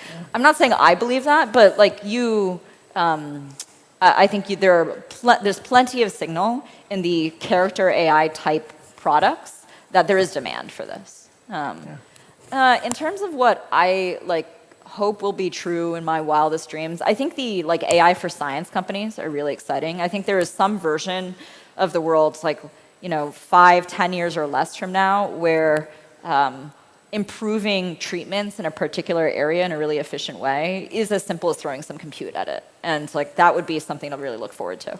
Yeah, that would be great. Sarah, thank you very much. Yeah, thank you, Michael. Oh my God. Cheers. Yeah.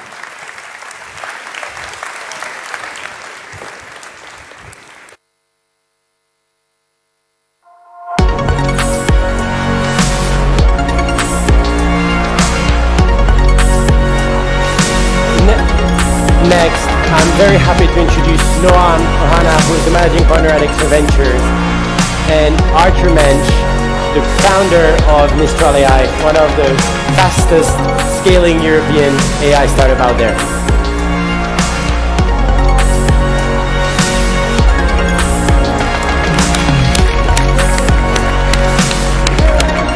Yeah, Arthur. Hello. Good to see you. Well, great to see you.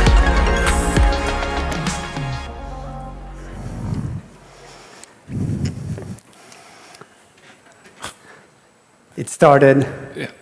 It's a test to see who had too much to drink yesterday evening. So we're excited to have you, Arthur, and obviously, the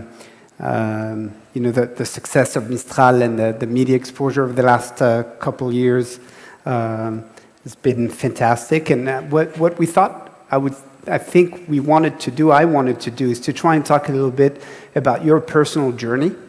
As we've tried to build the Italian ecosystem, we found out that in Italy, if you're a good boy or good girl, you go to a good school, and then you go work for a consulting company or go work in banking, and it's been harder to convince people to take that entrepreneurial journey.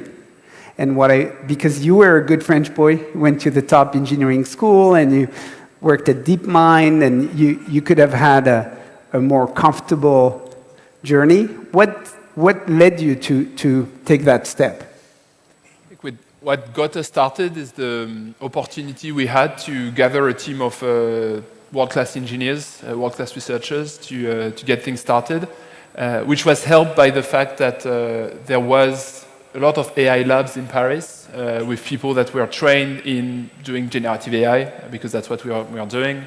And so I think being able to gather a team of 10, 15 people that you know well and that you can take to bring great product to the market was the starting point for me, for Timothée and Guillaume, my co-founders. So I'm not sure if I have, and if we have a very standard journey into entrepreneurship. We are scientists. We did 10 years of science before deciding that AI could be made into products and that we could do it starting it from France. But really the starting point, and I think probably something to look at in Italy is there is value in doing a lot of work on the technical side, figuring out, becoming an expert in your field.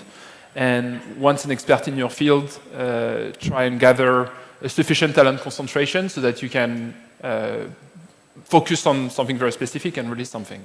And so I don't know how to make it happen here. I think it's very much possible because there's great engineers in Italy. And I think the way forward is to be wanting to build something instead of wanting to participate in a large company.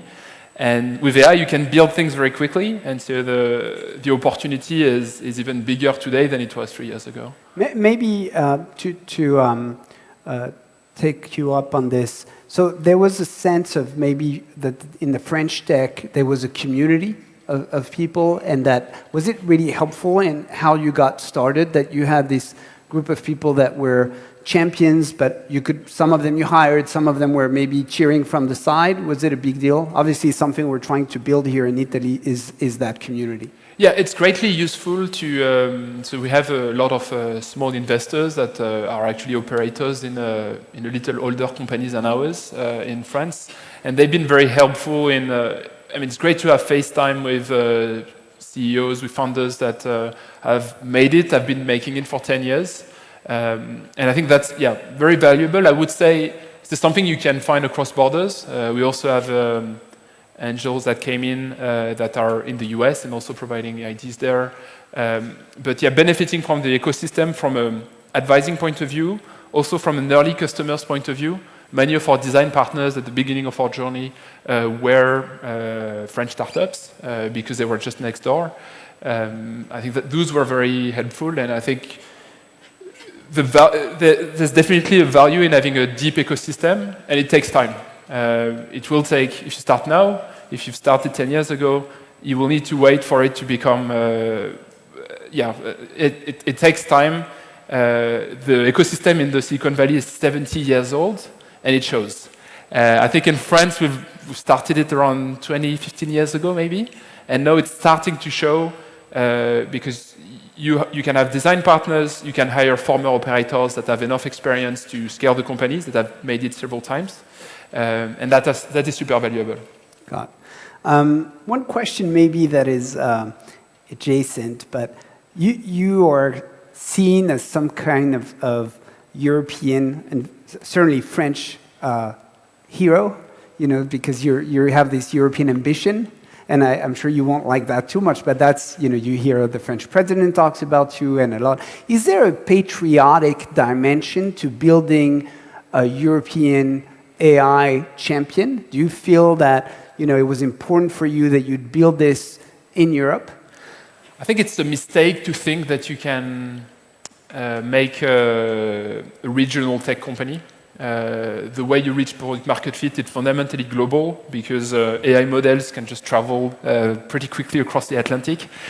So we thought the company from the very beginning as a global company. Very quickly we had people in the UK, very quickly we had customers in the US. And we never thought that we could build like a regional moat around AI. There might be some form of regulatory moat, but those are not the most interesting things you want to focus on as a founder. Now, on the other hand, there is, I think, a cultural aspect to it, and there is a strong opportunity in building things where you like to live. Because that's probably where you get your energy, that's where you have your network, and that's also there's also a difference in the way you do business, in the way you work when you're in France and when you're in the US. And I think it's important to work in the way you like working. So for us, it has been important to do it in France, but it's also as important to grow it in the US. So yeah, I think that's what I can say. Maybe something to add is that the AI technology we're building is generating content. And when you generate content, you do have a cultural impact. So you're shaping, by the model that we're making, we are shaping the applications that are using them. And the choices that you make in the editorial orientation of the models are slightly different, whether you're in the US or whether you're in Europe. And our approach has been to provide all of the handles to our customers so that they can pour in their own editorial choices. But I think it's very important that AI companies emerge in Europe, because that's also a way in which we can defend our culture, which is fairly different than the culture of the US. By different, you mean better? I haven't said that. So I guess one question, we're more curious. Can you tell when you onboard technical talent in the company, if people have been trained in the US or in Europe, can you distinguish in the way that they approach their job a difference, or not so much? I think the variance in between people is much higher than the variance in between culture, for sure. No, we do have a culture of operational efficiency. So being able to build with small teams, probably a bit more here than in the US. We have much less a culture of scaling, which is something that you may need. But if you're looking for lean engineers that are full stack, that can do everything from the bottom system level to the front end, well, you look for some in Europe, and you will find many of them. It's a little bit harder it's a little bit harder to find in the US, I find. So maybe one to close that chapter also on culture. What is distinct, and how do you think about the Mistral culture? So one thing I think we've done relatively well is to focus on having low ego people. It's not usually when you like scientists by design are fighting for glory because when you do your PhD, you want to have as many citations as possible, and when you're competing for glory, you tend to build an ego, which is fairly natural. And when you gather like 50 scientists, you want to be sure that they are not too much willing to fight in between each other. And so one thing that we've made sure of is to hire people that are really team players, that are self-aware also of their limitations, and that are not willing to be the focus of attention. And so far, I mean, we've scaled the company from 0 to 100 in 18 months, and we find that this culture is very well implemented. So that's the first thing that we look for. And then as I mentioned on the engineering side, we have focused on hiring people that are willing to get their hands dirty, which means not necessarily focusing on what they should be doing, but also being able to contribute to the tooling, the general tooling of the company, and to be able to navigate the stack without having too much support. So that's something you don't find if you hire. I mean, not all people coming from big tech know how to do that. They are great at operating at their level of the stack, but they might have forgotten how to navigate. And this is also something that we really focus on, not only on the engineering side, but also on the business side, because I mean, the first salespeople we hired had no marketing support, and so in that sense, they need to figure out themselves how to build that marketing support. So the full stack approach, I think, applies to all of the jobs that you have in a company. Super helpful. Wanted to ask you about maybe the sense of responsibility of building an AI company of that scale and importance today. There are a lot of discussions around safety and potential threats that come around it. Do you think of this? Do you and the management team have a sense, your co-founders, that you have to be especially careful? And maybe if we think about historical perspective, the generation that was working on nuclear energy back in the days was, tasked with a very important energy, but also the way that they were going to go about it. We still live with this, with some of their choices. So do you think about this, or is it kind of not something you think about? For us, the biggest fear we have is to see a world where this unique technology, which is shaping the way we're building software, belongs to just 3 players and is owned in a centralized way, an opaque way by gigantic players, and where every company building on top of it has a super strong strategic dependency to them. And that's the reason why we created the company. We knew we could create something more decentralized, with models accessible from everywhere, and with a much more open sharing of what's happening under the hood. And so in that sense, we do have a very strong mission, which is to provide an independent alternative to the very large players. And so far, I think we've done good at doing so, because the models we provide are available everywhere, they're open weight, and they're state-of-the-art. So the mission we have is indeed to provide that alternative, and it's not an easy job, because obviously, I mean, the pools of capitals getting invested are pretty significant, etc. But it's a doable job, in particular because it's as much about the brain that you put into it as it is about the compute that you put into it. So our mission is indeed to make sure that such a powerful technology doesn't end up being controlled by a monopoly or an oligopoly. And which means it's a fairly existential mission. If we do disappear, I don't think there's many other companies that can do it. I wouldn't go as far as comparing it to the nuclear energy, because I don't think this is a very proper comparison. The safety around nuclear makes sense. The safety around AI does make sense as well, but it doesn't stand the comparison at all. You want the model to be well moderated, for sure. When you do an application, you want it to behave exactly as you want it to behave. You want to evaluate it well. You want to guardrail it well. We're not talking about something that can explode on your face or just something that you can lose control of. So more ways a bit avoiding that metaphor, but it's effectively an industrial revolution, and the nuclear energy wasn't controlled by just 3 players. There was around 12 players there. And I think that's a better world to live in, a world where there's competition, than a world where there is just 2 or 3 players. Got it. I think one of the characteristics of founders like you is you get to see the ball ahead and in a clear way. So one question I have is, how should we all prepare for that revolution that's coming?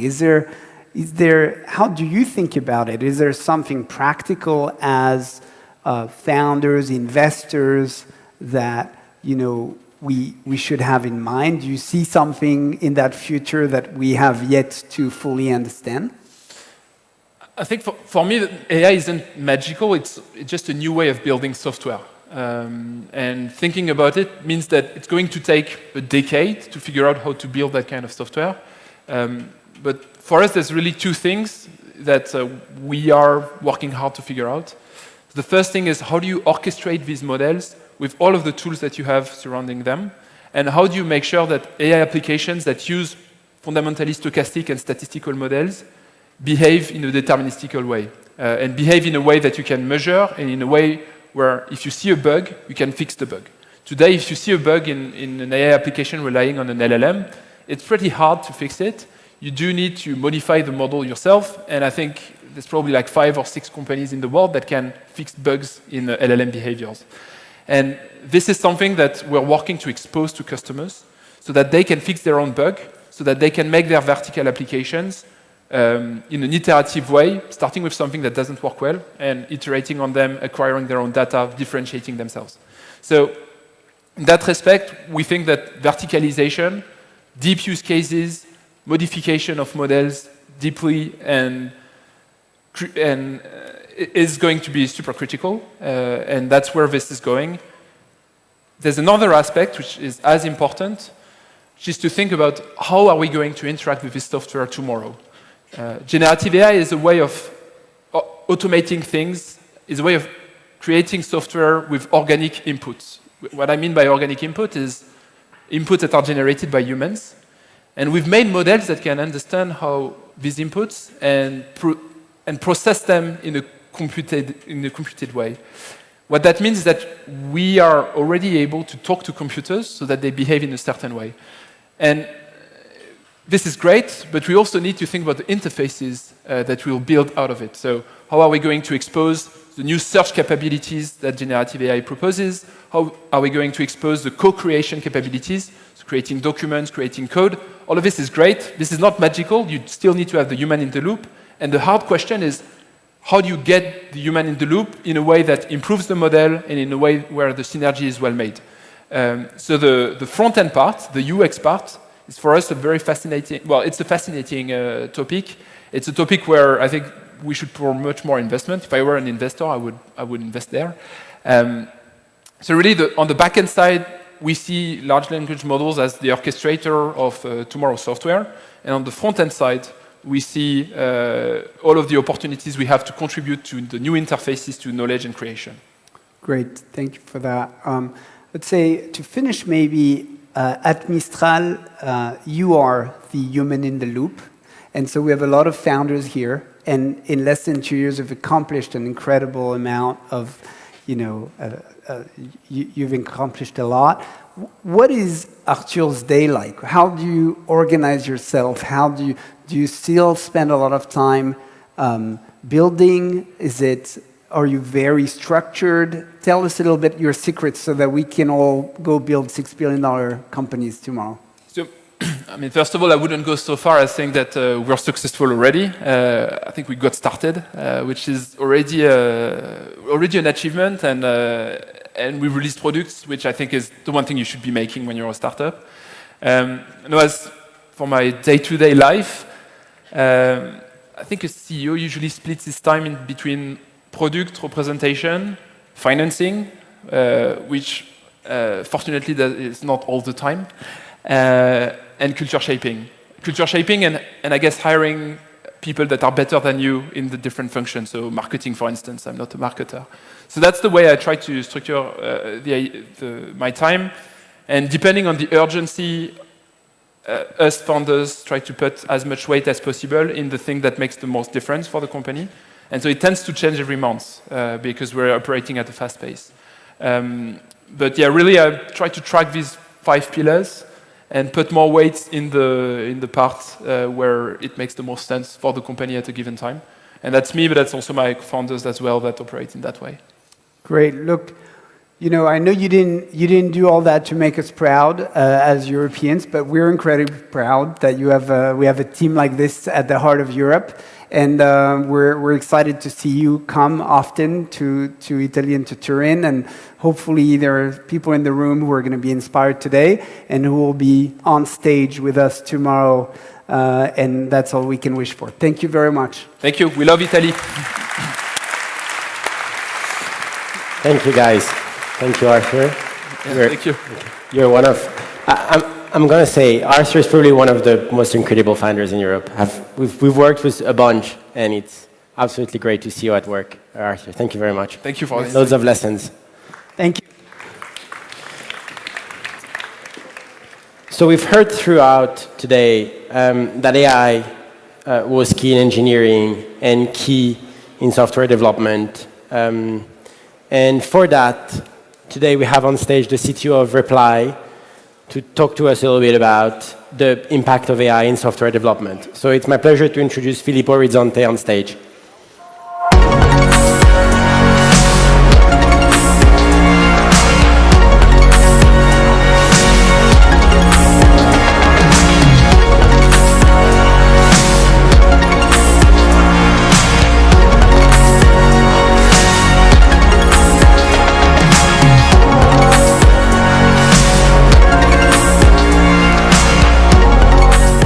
Thank you to be here. Thank you. Hello, everyone. It's a pleasure to be here. I'm Filippo Rizzonte. I'm the CTO of Reply Group. Who is Reply? Probably most of you comes from this land. Buonasera a tutti, ne? So io sono piemontese. So they know who is Reply. Reply is a technological company, it's a consulting firm based here in Italy, headquartered in Torino, managed by me and my sister, who is the CEO. We are both computer software engineers coming from the Polytechnic of Torino. So we work on innovation and on technology consulting. We do projects for large organizations. We were growing fast. As you know, we are the biggest Italian tech service provider. And all of our history, and also all of my life, I spent it on computer science.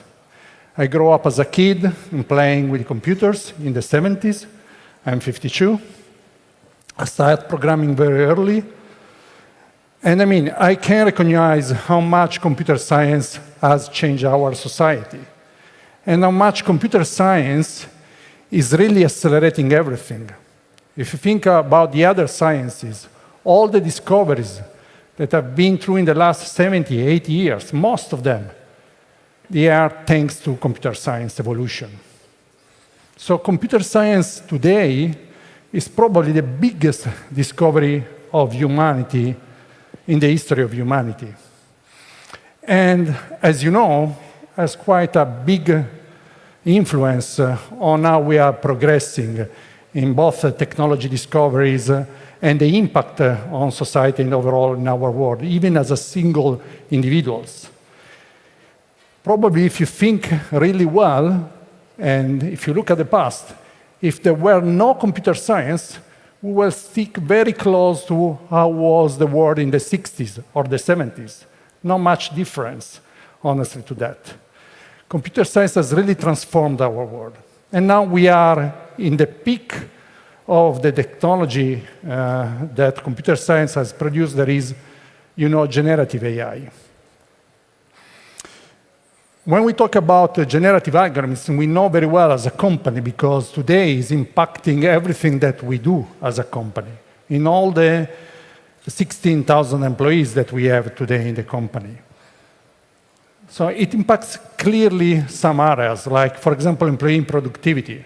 So the application of Microsoft Copilot on white collars, on the office automation, how much they are able to produce more about documents or working much faster on things like Excel and so on. Another one is human creativity. So today we are able to generate very good piece of text, images, videos, audios, and so on. As Reply, we know it very well because we use extensively image generation, for example, for all of our campaigns as digital agencies. That they land on magazines, they land on TV, so very high quality of image generation. But as well, we just have run the AI Film Festival in the Venice Film Festival. And what you can really understand about human creativity is that generative AI enables new forms of creativity, which is very clear, again, if you look at the output of the AI Film Festival. So it's not only about automation, but there is also automation. So we work a lot on the automation of processes, in the automation inside of companies, using software robots or agents that are obviously today on a new level thanks to large language models. We work on product transformation that are inside of the product itself or how the product is sold. And a lot about interfaces. If you go in the area, you will see conversational interfaces that are on robots. You see digital humans that are plugged with affective computing models as well. So there is a lot going on. But the biggest impact of generative AI is on coding, is on our work, is on software production. Because coding is a language, is based on language. Programming, as you know, is based on languages, different kind of languages or programming languages that have evolved year after year. If we go back in the past, it was very close to the machine language, the zeros and ones that were inside and directly on the CPUs. Then we went to the assembly language, to the Java, C, and so on. And now, obviously, we have, with the power of language models, they have hacked the languages, not only Italian and English, but also programming languages. So now we can produce software using the natural language. This has a lot of implication. Because of the impact of computer science on any other sciences, of the fact that computer science has accelerated everything in our world, and computer science is made by two components, hardware and software. So how much software we are doing today? Software has a human, we were producing a different level of quantity of software every year. If you go back in the 60s, there was less than 10,000 developers in the world. They were able to produce less than 1,000 of lines of code per year. Today, you can find the data on internet. There are 28.7 million of developers by Statista that are able to produce 54,000 of lines of code every year, well written and well tested. So the curve is exponential. Now, we can add at least an alpha trillion produced every year of code, which is already suggested by machines with GitHub Copilot or other things. The future, we will produce exponentially much more software. Not only because the number of developers will increase a lot. because everyone will be able, with analytical skills, to produce code. But also because most of the code will be produced directly by machines. When we talk about software production, it's quite a complex process. So you go from requirements, analysis, then you go to, obviously, the development process, but then you go to the release, the deployment, the operation. And you are not dealing always with the white field, means new apps. Most of the time you are dealing with brown field, means an existing IT landscape. If you look at big corporates, they have hundreds and hundreds of different applications. Most legacy applications, heavily customized. Each big corporate, they have their own dialect inside. Generative AI is already impacting the whole cycle. So not only coding. You go from testing to requirements and so on. So as Reply, we already have a framework where we are transforming our software factories. So we go from the first level, which is easy, the adoption of, again, GitHub Copilot or Codeium or other tools that can assist the developers, especially in coding fast and faster because of code suggestion. Okay, you can save a bit of money. You can increase a bit the productivity, 10, 15%. If you are a coder, you understand pretty well that. You can do better if you tune those copilots directly on the landscape of the customer. But you can do much more if you are building agents, context-aware agents. So what we are doing as Reply, we are building a lot of agents on the whole software lifecycle, from requirements up to the operations. Agents that are very well specialized for a specific set of tasks. And those agents, when we go to customer, we tune them on the landscape of the customer, on the brownfield of the customer. We call it silicon shoring because we believe in a future where few humans are able really to do very large projects because they are augmented with a lot of system of agents or even agents that are inside of the model itself, like in the new release of the new model of OpenAI. The third level of the architecture is when you have agents that are able to decide by themselves. So you have an agent which is able to take decision, and they are able to do the automation from the knowledge base, the description of the processes of the problem in an analytical way, in a logical way, and the number of documents that you put inside, up to, obviously, delivering the code. Then you still have the human in loop simply because of liabilities, of accountability. Those are predictive machines, as you know. They do errors. They do a lot of errors. So you need someone which is able to take responsibility of what is going into production. It could be either the customer or consulting companies like us. This will completely change the landscape of IT service provider. So it will disrupt people like us. It will disrupt software companies, software factories. I think that tomorrow we will do much more apps.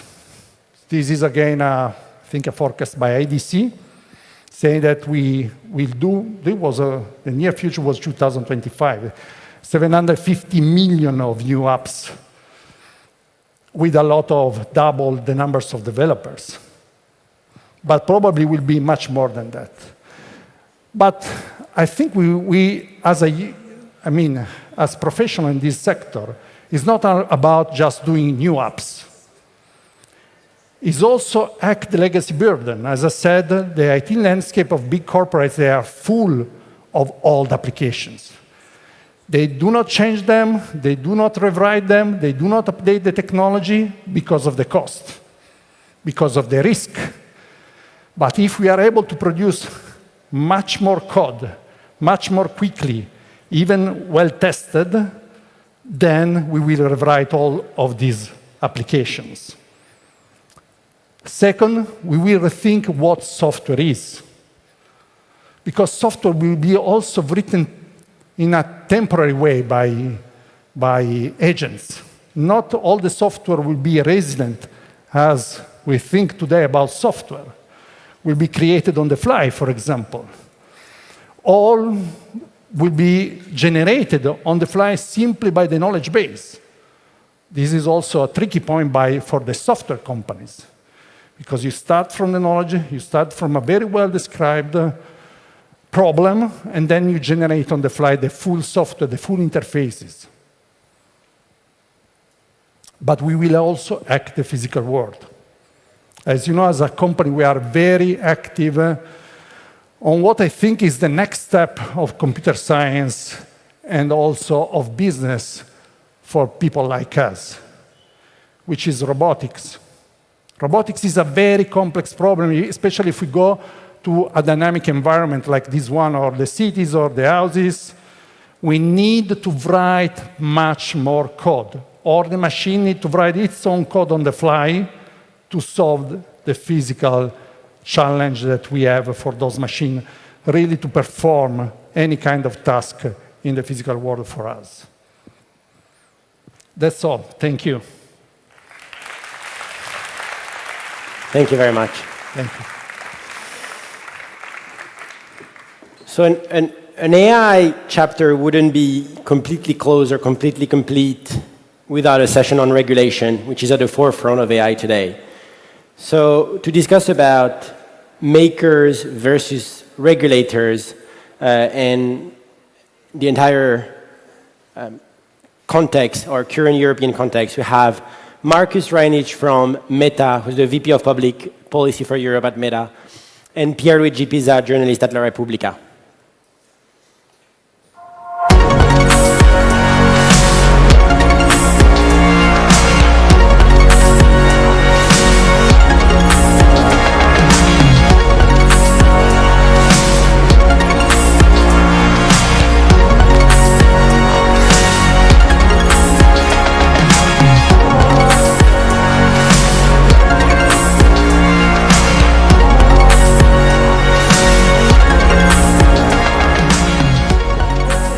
Thank you very much.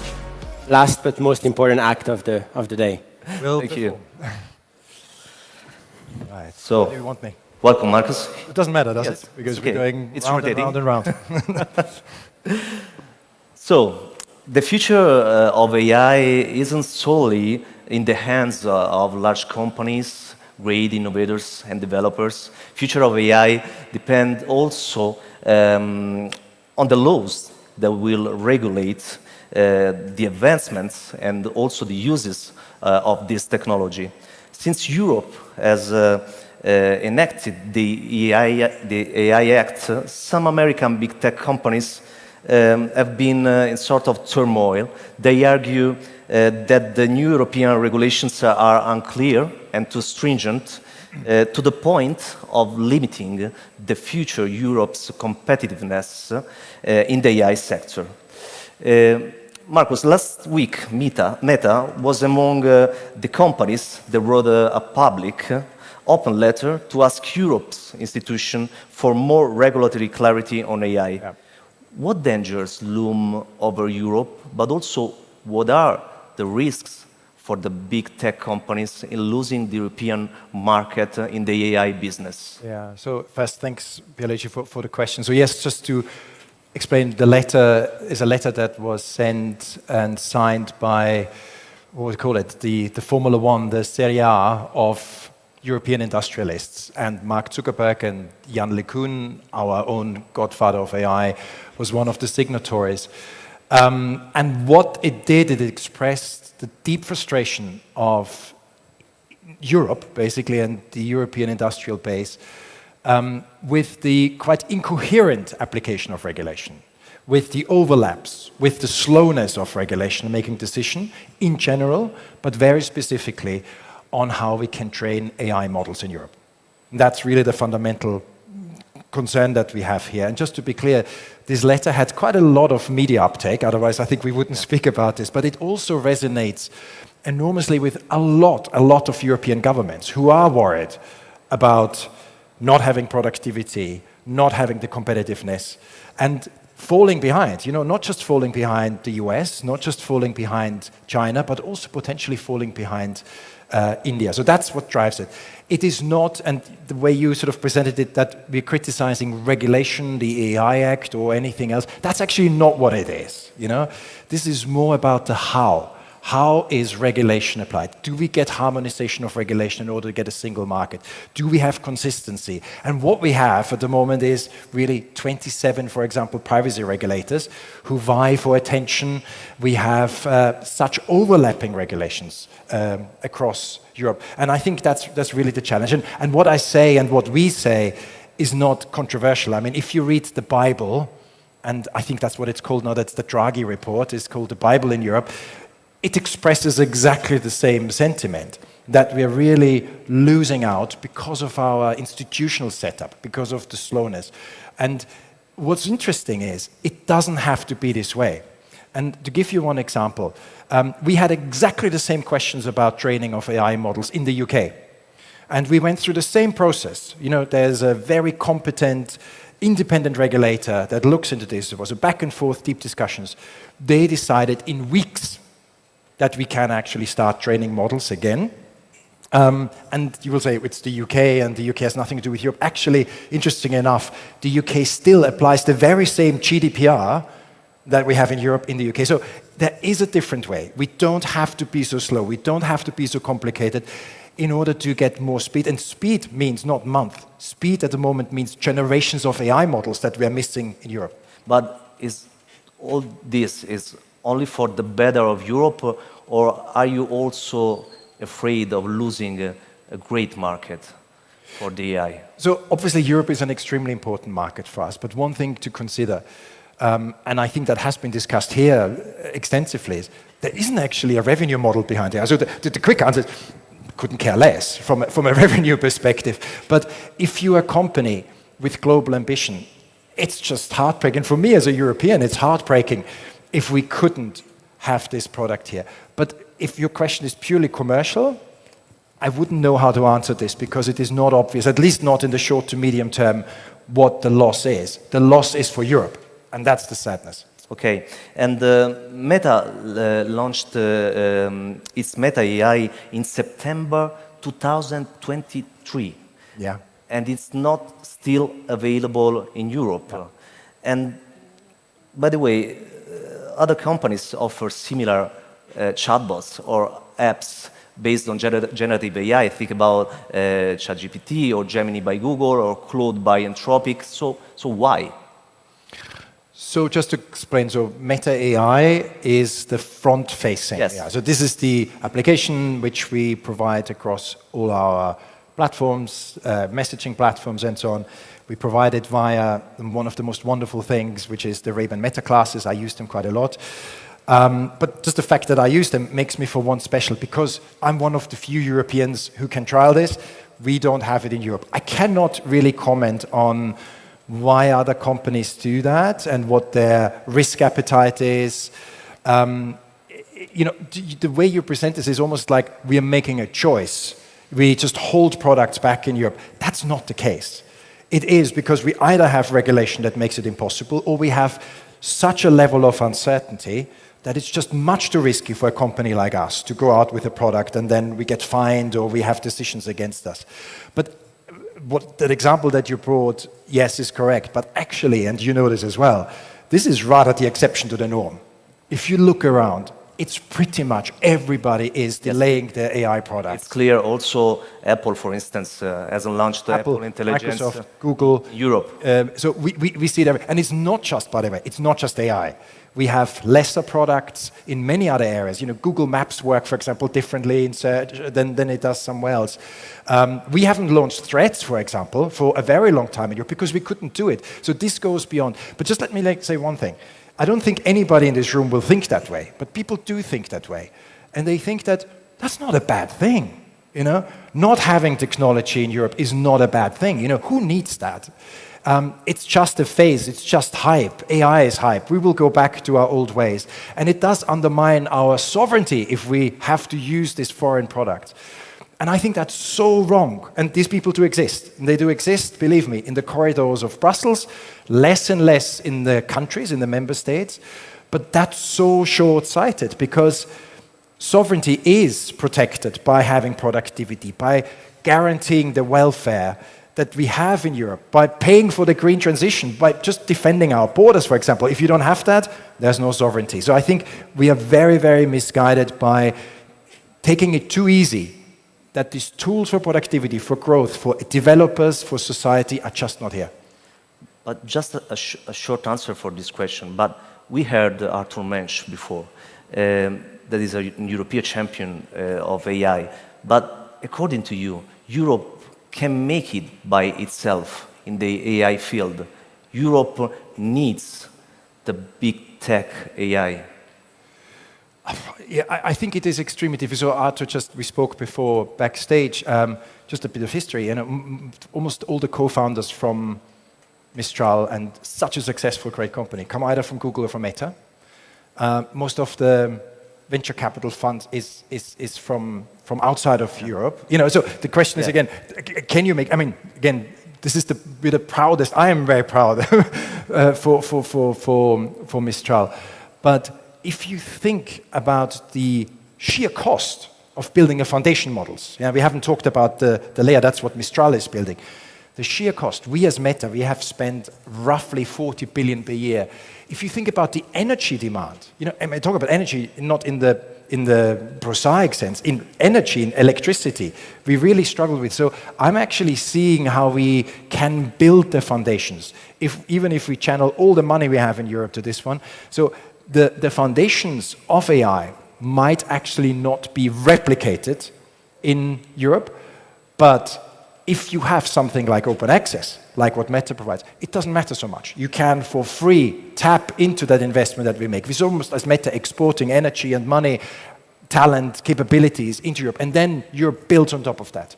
And build the verticals, like Helsing is an example. I don't know if they are here at this conference. Fantastic company, a defense AI vertical in Europe. That's, I think, where Europe can really excel. And Mistral AI is open source, and Meta supports a lot the AI open source. Your CEO, Mark Zuckerberg, recently wrote another letter explaining why Europe should embrace open source. But people is asking, why are you giving away your powerful Llama model for free?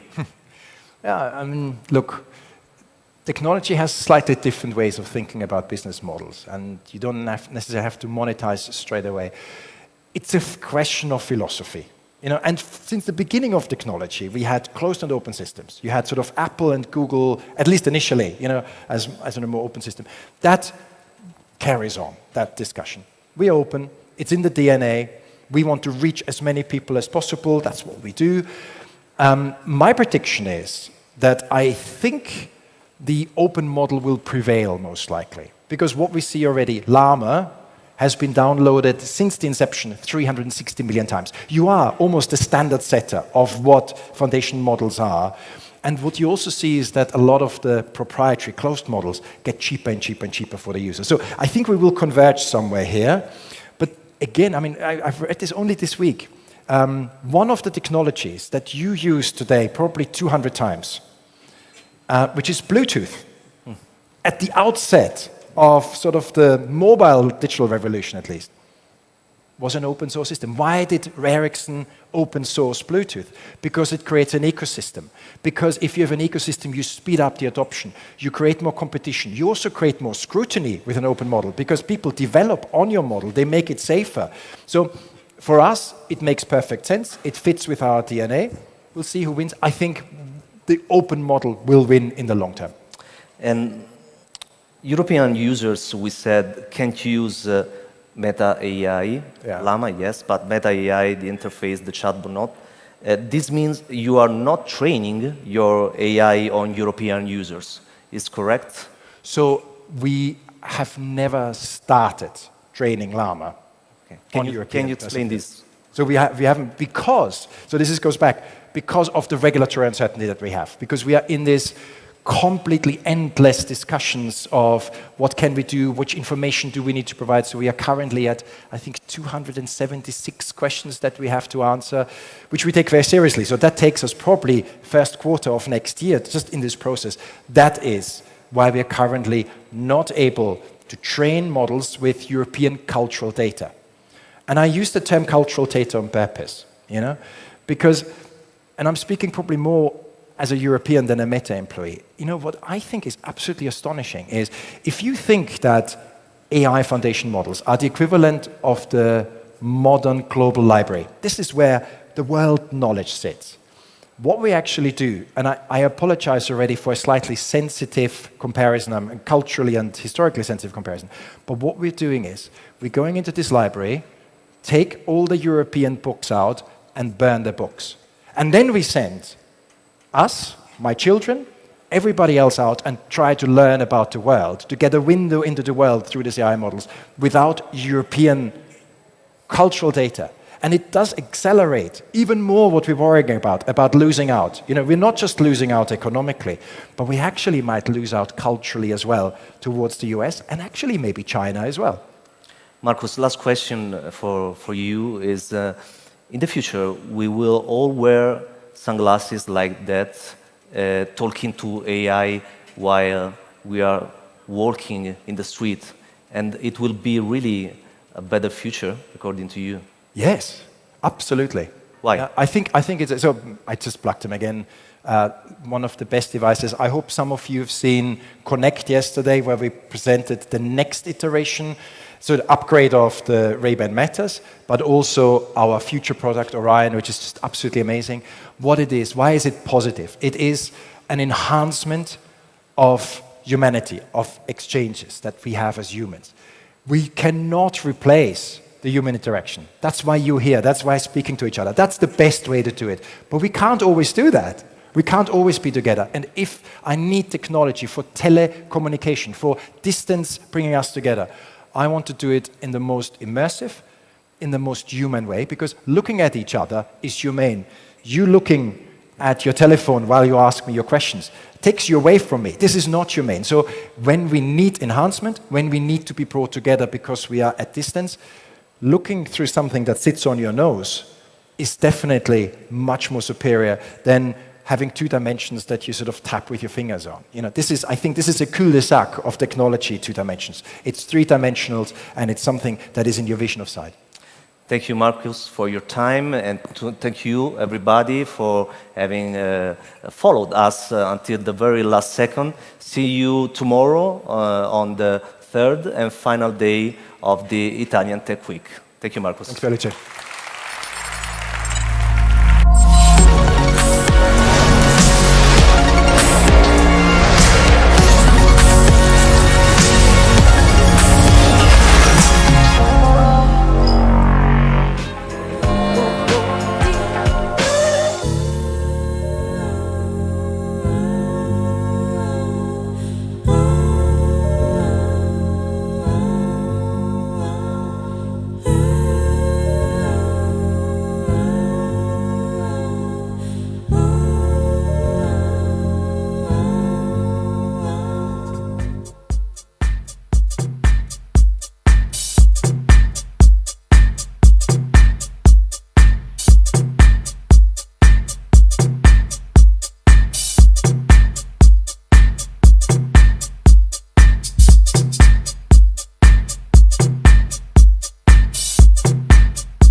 side when you're in my arms.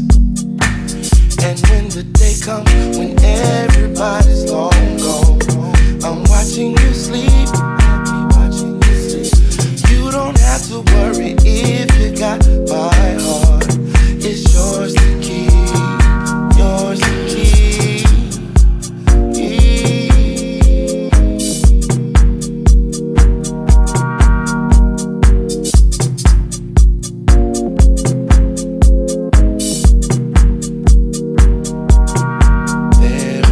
Love for all God's children. We all breathe in the same sun. We all sleep under the stars at night. We know that we are one. There is love for all God's children. We all breathe in the same sun. We all sleep under the stars at night. We know that we are one. And you're the one. Everybody's gone.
you.